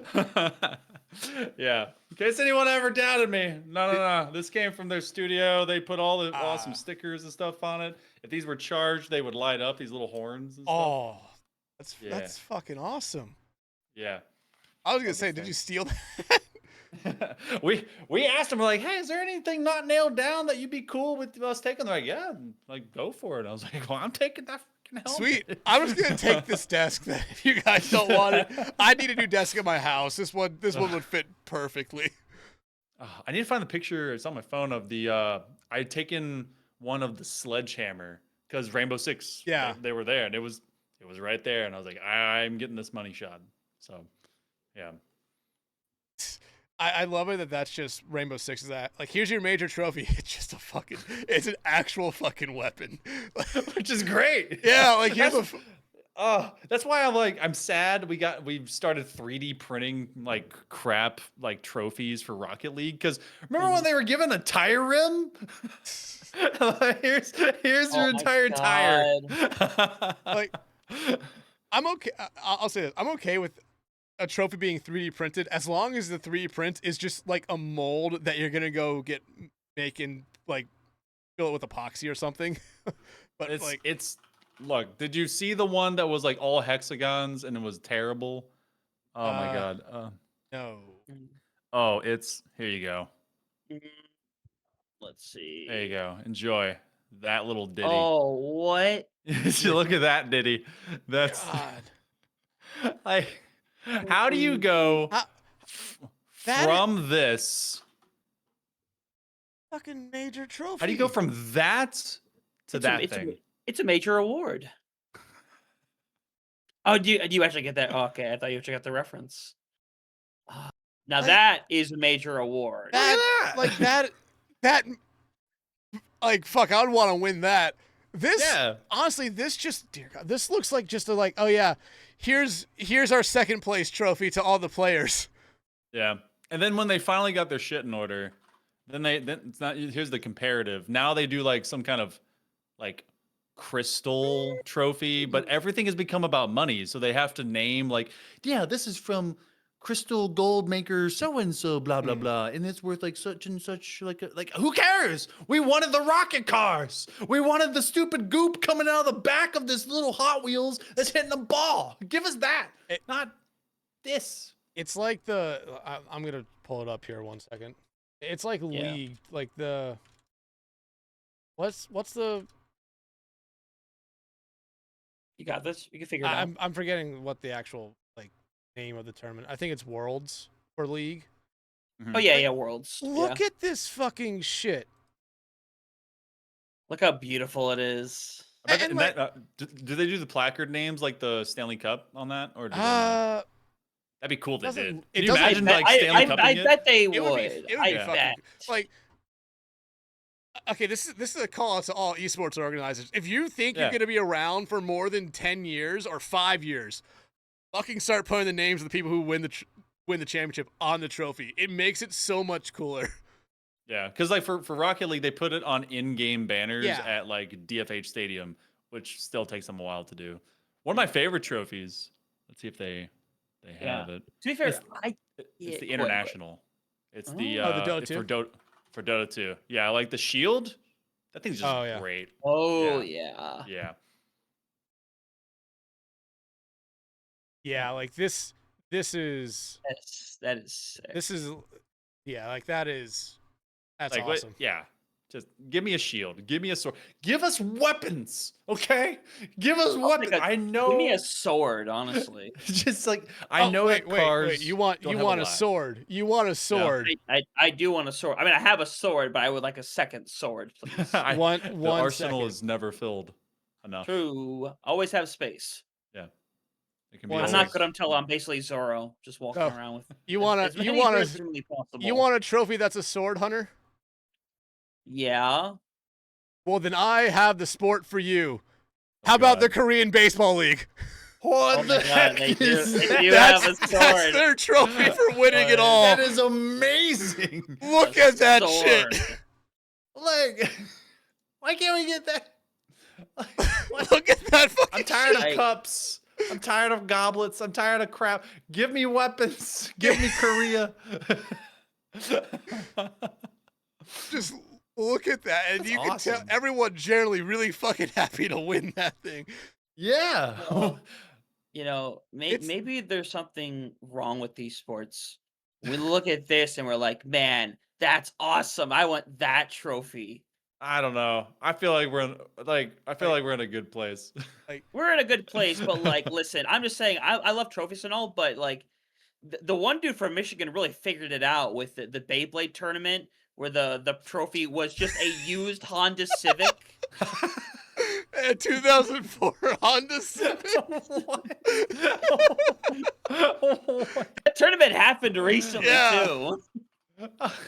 Now, like, esports needs to lean into like the college football style of trophy, where oh my god, where things like are a hat, yeah, or Paul Bunyan's axe. Paul Bunyan's fucking axe. You have Idaho versus Boise State, where I think they literally play for a giant potato. Yes, the like, potato bowl. The dumber, the better. Like, it's so fun. Like, just lean into it with your trophies. Like, don't just do what like normal NCAA does with their sports, where it's just this normal black. Like, let us have some fun. Let me pull this up. That's great. That's the thing. Redline Rumble. Wow. So sad it already passed. It doesn't make no Gibson? sense Gibson either. is like 90 minutes away too. I should have done it. I should have gone. Just trophy Crystal Drake on car keys. What the fuck? Oh my god! It's where Western Michigan is. Yeah. That's where Ypsilanti. the car is? No, which where You don't call it Ypsilanti? my dad went to Western Michigan. He calls it Ypsilanti.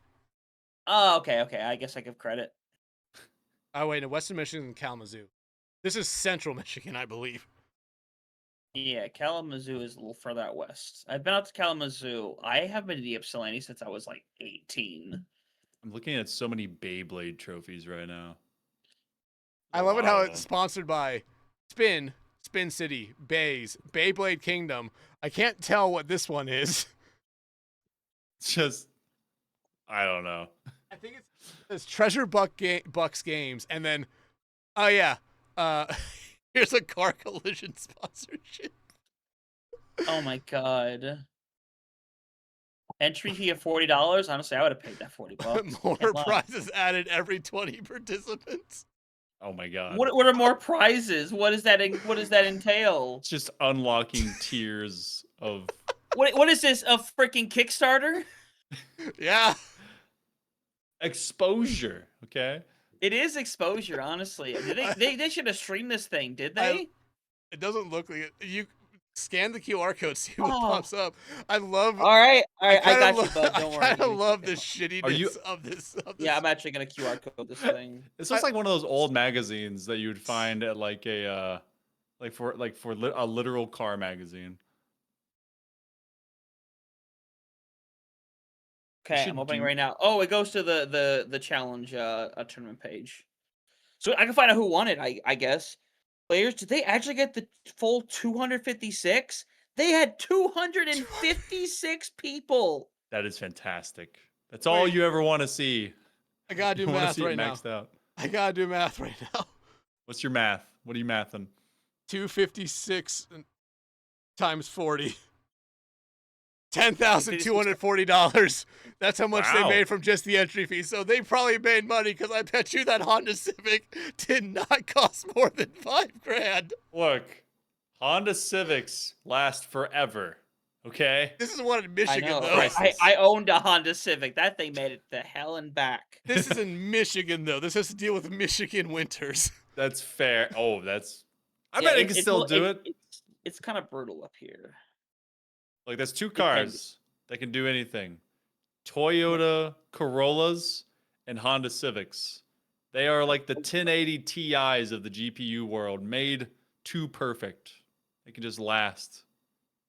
Like, my dad used to work for a company that supplied parts to Mercedes-Benz.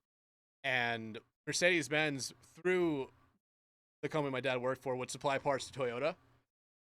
He was told a story where one time Mercedes-Benz sent parts to Toyota and they sent back saying, "Yeah, no, this is not up to our standards. Fix it." Like, no. Leave. Just, Wow. what I is hope the that Honda Civic's taken care of. keep it forever. That's a 22-year-old car. you know if I'm won this, the Beyblade is going in the dashboard. It's just gonna be like, yeah. Well, it said thi- what? It this said the won me this- Crystal Drake was on the car keys. I need to see the Crystal Drake. What is that? What the hell does that look like? It's pretty sick. Crystal. Wait, this is Beyblade.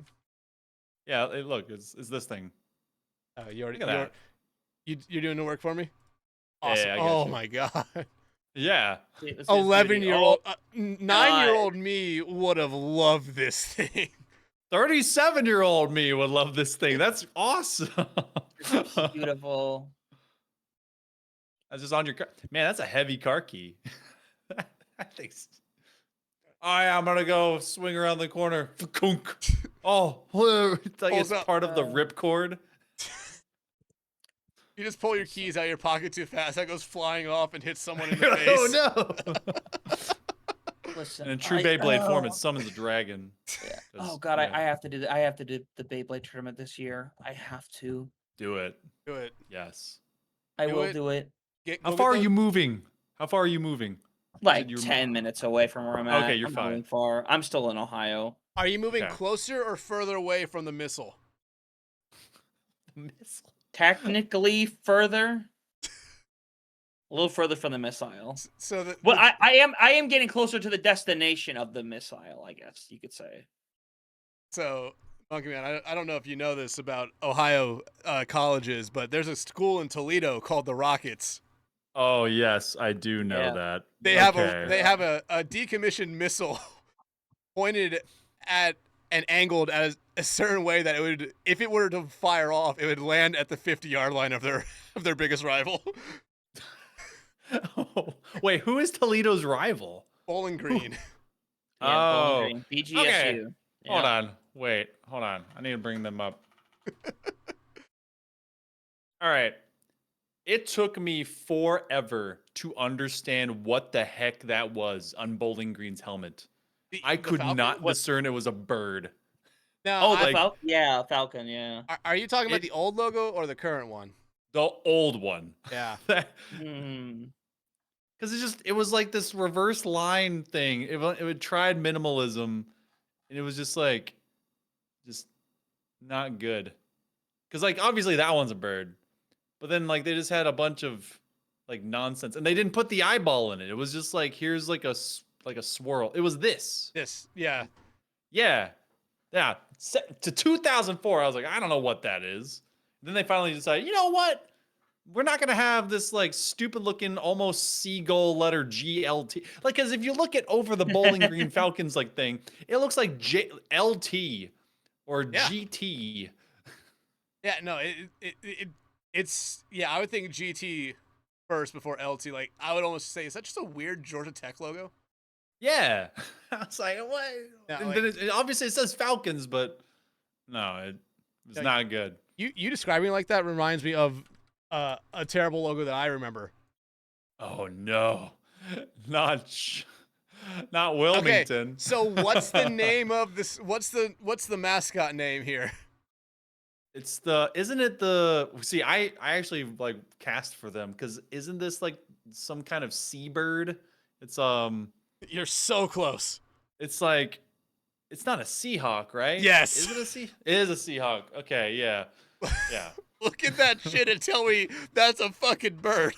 And they're like, all right, here, you're like, you know what? We're going to make sure that the beak is distinctive. It's got a hook. Sure, it's like hawkish, whatever. You know, we need to slam in there to really sell that we're on the East Coast. Throw a wave. I know that we don't really see waves, but make sure that wave is front and center. Yeah. Like right up in it. I grew up in North Carolina. I went to school with multiple teachers who went to this school. I always just thought that was a person. Just a guy? Yeah, just a guy. It's like is it a rabbit or is it a bird? Like the reversal image between those two. Yeah, I got to go to UNCW for one of the regionals for Vessel. And that was back-to-back weekends of them doing a regional and then doing the state championship. And whenever I do lands, it fucks me up because, you know, as we are and as I'm doing like right now, you drink a lot of tea, you have throat coat tea, you have a lot of water, you're able to like keep yourself kind of moderate, and you get hype if you need to get hype, but like you don't overdo it. At LAN, all my rules go out the window, and it was 12 hours at Wilmington.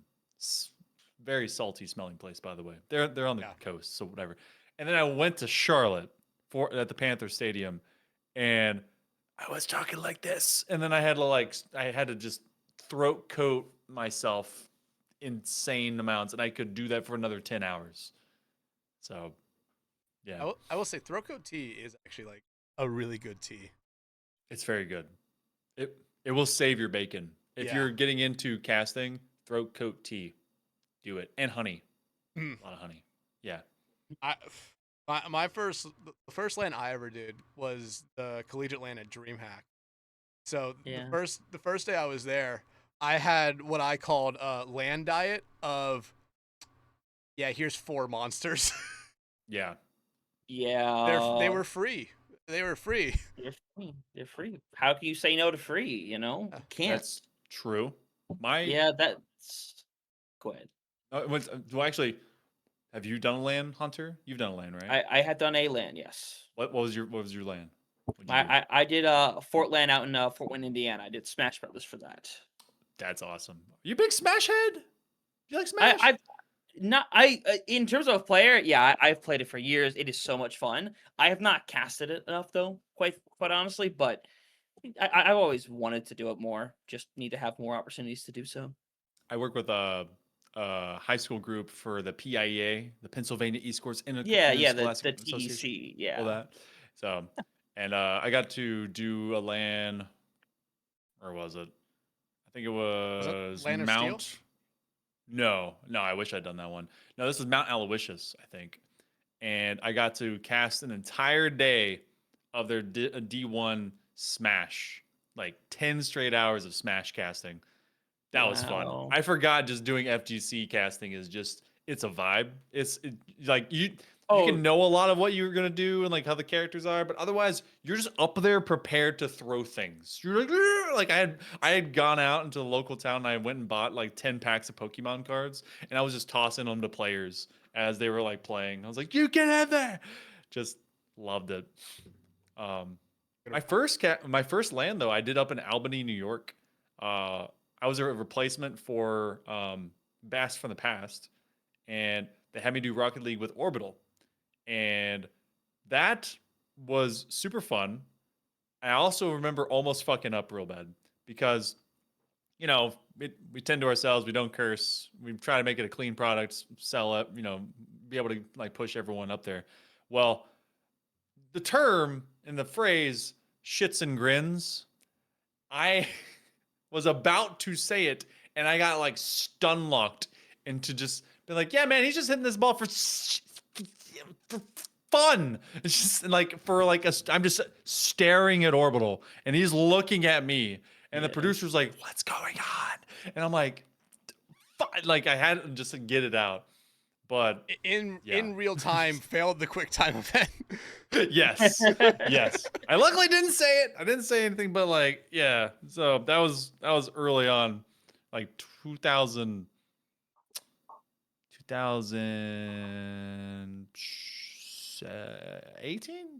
I want to say, yeah.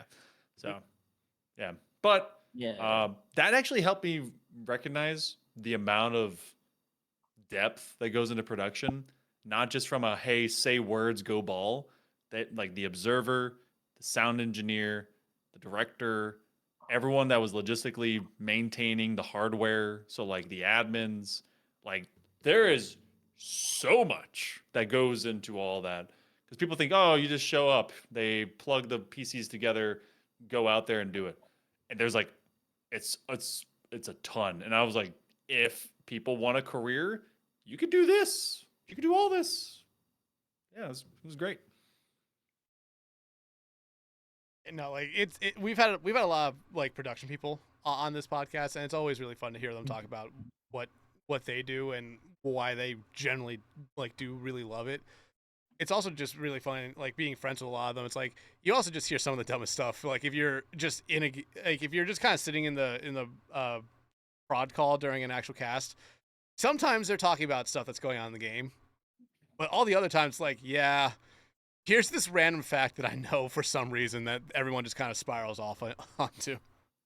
We had one guy that was doing fill-in prod for EU HCS Halo, and this guy was obsessed with War Thunder, so he forgot to switch scenes because on one monitor, War Thunder, the other monitor, game.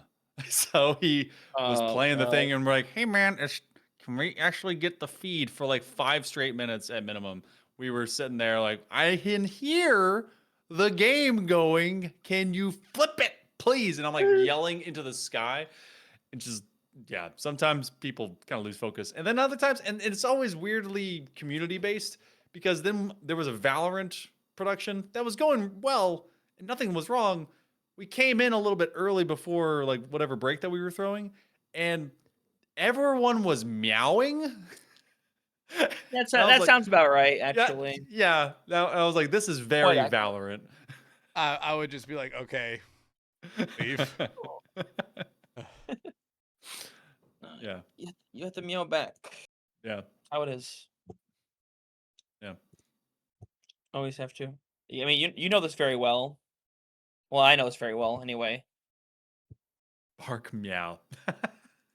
Oh no, I remember what I was gonna say. The Like classic bark it's meow. always like the only thing I think about with War Thunder whenever I hear about it is like just the meme of it's been 0 days since classified government documents have been Oh. leaked. God.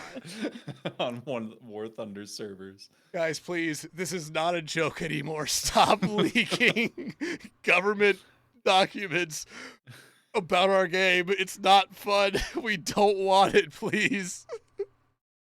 It's just part of the lore at this point. You have to. We want the game to be accurate. Yeah, I understand you guys want the game to be accurate. We don't want to go to federal prison. I Not tried fun in federal prison. I tried to explain there. that to my parents one time. How that game is so weird for that reason that there will be people who risk going to federal prison to leak classified government documents on ships, boats, and just artillery. All in the name of knowing the best war machine. Like, oh yeah, I'm pretty sure. Yeah, here's some TS. Here's a little Besh. SCI for you. Yeah. Just Like, give me anything with a Besh round. We're good. All right. All right. Hunter, I think it's time to start wrapping this one up here a little bit. But Hunter, you have a question as always. I do always have a question. It's a question I Okay. do like a lot.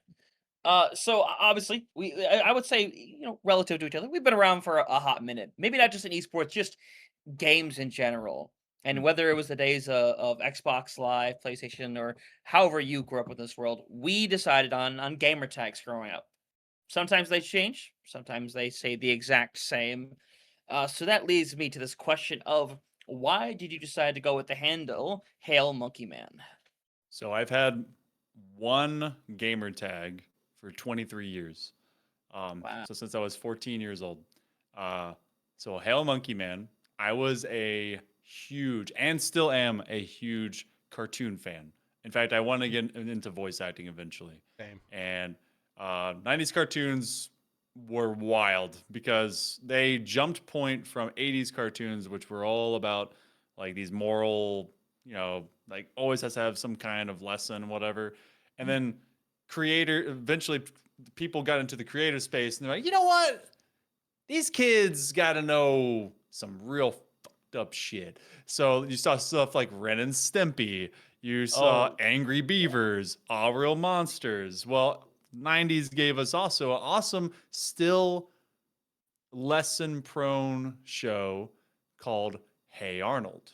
And there was a guy that he was in all of 2 episodes. He was voiced by Andy Dick, and his name was Monkey Man. He was a vigilante. He's actually, I think he has top banner above my Twitter profile. He would go around and go, Monkey Man! He'd have bananas. He was in like the fortress of Bananitude, and he saved Sid and got his boots back, his beetle boots, those black and white boots.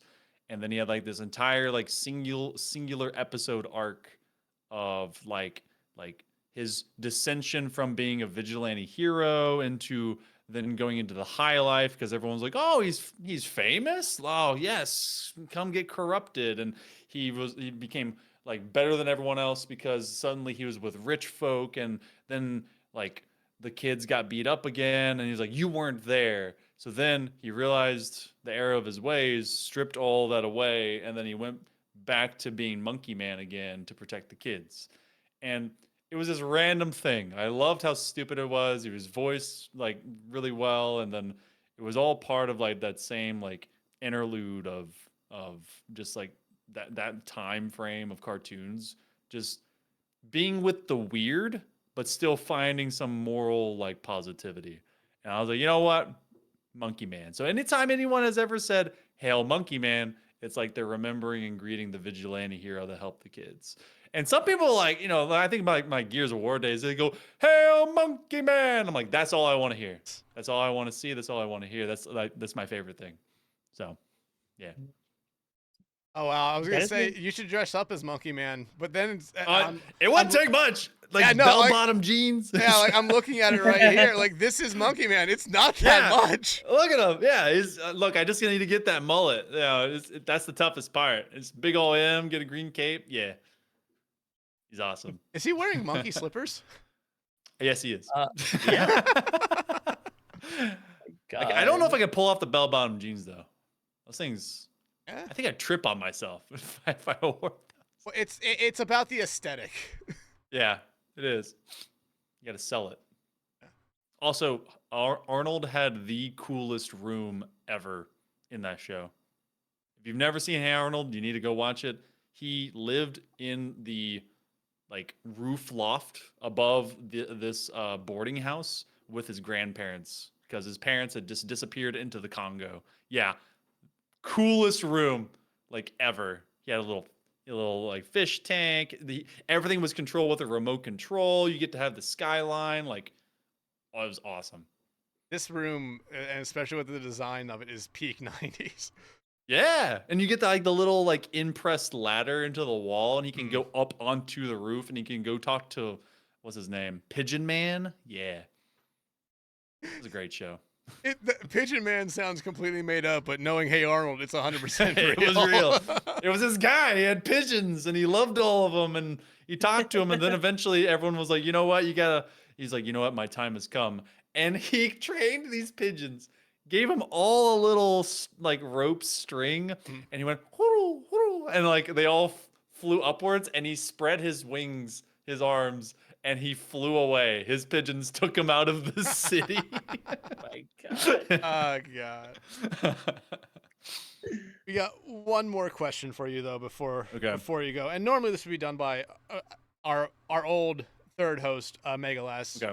No longer part of the podcast anymore, but. This is normally a fun one because we want to ask you the question of, well, what in esports, from based off what you've done, has really grinded your gears? And how she would normally explain is, let the hate and vitriol flow, the pettier the better. Oh my goodness, the petty? The pettier the All better. right. Okay. All right. I have two. First one I feel like everyone can agree with is also just a general career standpoint and needs to happen. If you need casters, producers, directors, anyone involved in your thing, your event, your stuff, make it a common professional practice to not only get back to people that, hey, we want you involved, very cool, come join us. Reject people. Please, God, reject them. Because if you're like, oh, this thing is coming up for this weekend, it's on a Saturday or whatever, and maybe there's another thing you need to do, and it's all like based on all the time frames of being like an independent contractor. So you're like juggling this stuff, or will they, won't they? If you don't want these people, tell them no. Please tell them no in a timely manner so that they can move on and go get other money, other things elsewhere. Stringing them along, ghosting them is ass. And that is across the board. I feel like all places. If you could be given a rejection letter from college, you could be given a rejection DM from this rando that needed a caster 5 minutes before the production and be like, hey, okay, whatever. But especially for the higher tier stuff, make it regular to say no. Yeah, like that's happened to me 2 times where someone's actually said like, "Hey, we decided to go with someone else, or we just don't need you." I'm like, "Thank you for letting me know." Like, right? This is like this doesn't happen.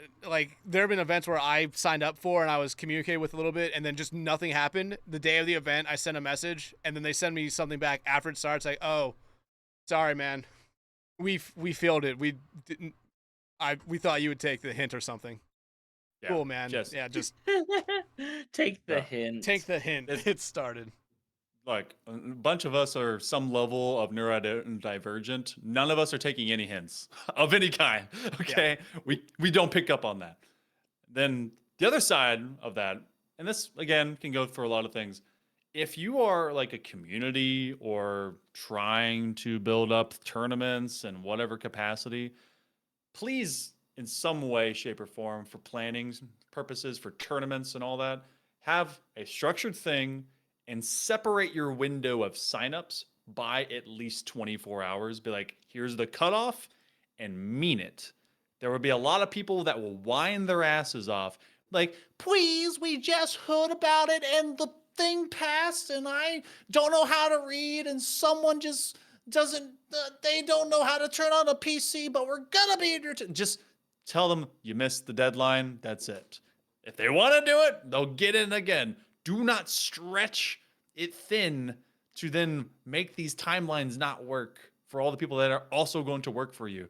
Because otherwise, then your product is just going to be ass. You can't learn about the people that are playing. You can't properly prepare, and it just sucks. I've seen that happen too many times from a community standard. Just if you're going to have a $300 tournament, close the gate, open it back up when tournament play begins. Boom. Don't play favorites. Don't do that. Please and thank you. Yeah. No, it's like you okay, now I'll get. Like if the first immediate thing is asking esport players to read, and it's just like Read? No, they can't. reading, That's asking a lot. No. having That's a lot. doing something I was taught when I was 5. Fuck, I don't want to do that, man. Reading, really? I doubt they were taught anything ever. They're Never. talking to esports players and teams. I am so sorry out there. It's not all of you, but it's a lot of you. It's like wrangling cats. It's just, you're not going to be able to do it very well. I love cats. I love cats. And I love cat. They. Look. And that cat was very easy to wrangle. So that was not a very good example. But it just gets out of sorts. Otherwise, yeah, I have other things that end up coming up, but those are my two biggest. Yeah, that's perfect. That's perfect. Those are two really good ones as well, because I feel like probably everyone has gone through and experienced both of those. Yeah. Ugh, Oh yeah. too many times. I love esports though.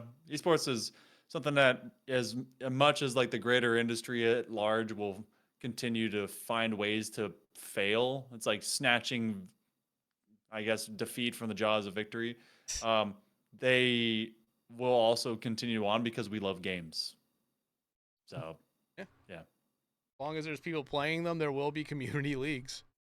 Yeah. Yeah, there always shall be. Like, I mean, it's always so fun to find out, like, oh yeah, this game that you haven't touched in like a decade, yeah, there's still like an active community for it that plays like regularly. Yeah. Titanfall 2. Hello. I thought that game was gonna die forever ago. Shout out EA for not doing anything with No. Titanfall. Yeah.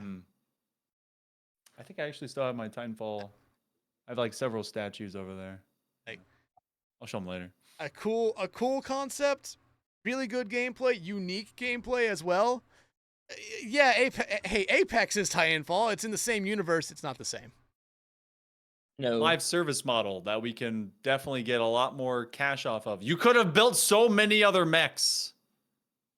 Come on. Whatever. Game developers understand, if you make games with mechs, we will play. Yes. It doesn't absolutely like will. look at Mecha Break or whatever that came out like last year. That game was huge. Did you play Armored Core, by the way? I Armored Core didn't- 6? Not play Armor. I know about that Armor Core a bit. Yeah. Armored Core was made by the same peeps that made Elden Ring, I'm pretty sure. FromSoft? Yeah. Yeah, FromSoft. Yeah. From software, yeah.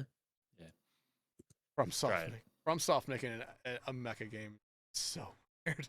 It's a little crazy, but if you like combat in Elden Ring and Dark Souls, go play some Armored Core. But it's anything that you have with a sword now has a jetpack. Okay, there you go. Gotta go play Dark Souls and Elden Ring first. I have never played a Souls like. But I think that will do it for this week. Already over the 2-hour mark as well. Yeah, definitely. Time flies. We ended up talking about trophies and swords for a little bit there. That was fun. But, I mean, HailMonkeyMan, thank you so much, man, for joining us. This was a really fun episode. Thank you so much, man. I mean, Hunter, you brought me in. Really awesome to meet you, Dex. Yeah. And this was cool. Also, this is a great pun. If you don't know what it means, just learn to read. Please, just learn to read. I'll say this before we go. It has been said why this name popped up. We were doing test episodes, and we were trying to think of names. And one person kept on saying, "For the love of God," during an episode. I was like, wait. It took like 3 times of someone saying it. It's like, wait, the fucking gears are turning, the neurons are firing. You got it, man. Neurons activated. Just monkey brain. Whoo! Yeah, but Hunter, thank you as always, man. And thank you everyone so much for watching or listening on Spotify. Make sure you subscribe to us on YouTube, follow us on Spotify, and tune in next week for another great episode of For the Love of Prod. And as always, I don't know who will be the guest. You'll find out when I do. So until then, have a good week and see you next week.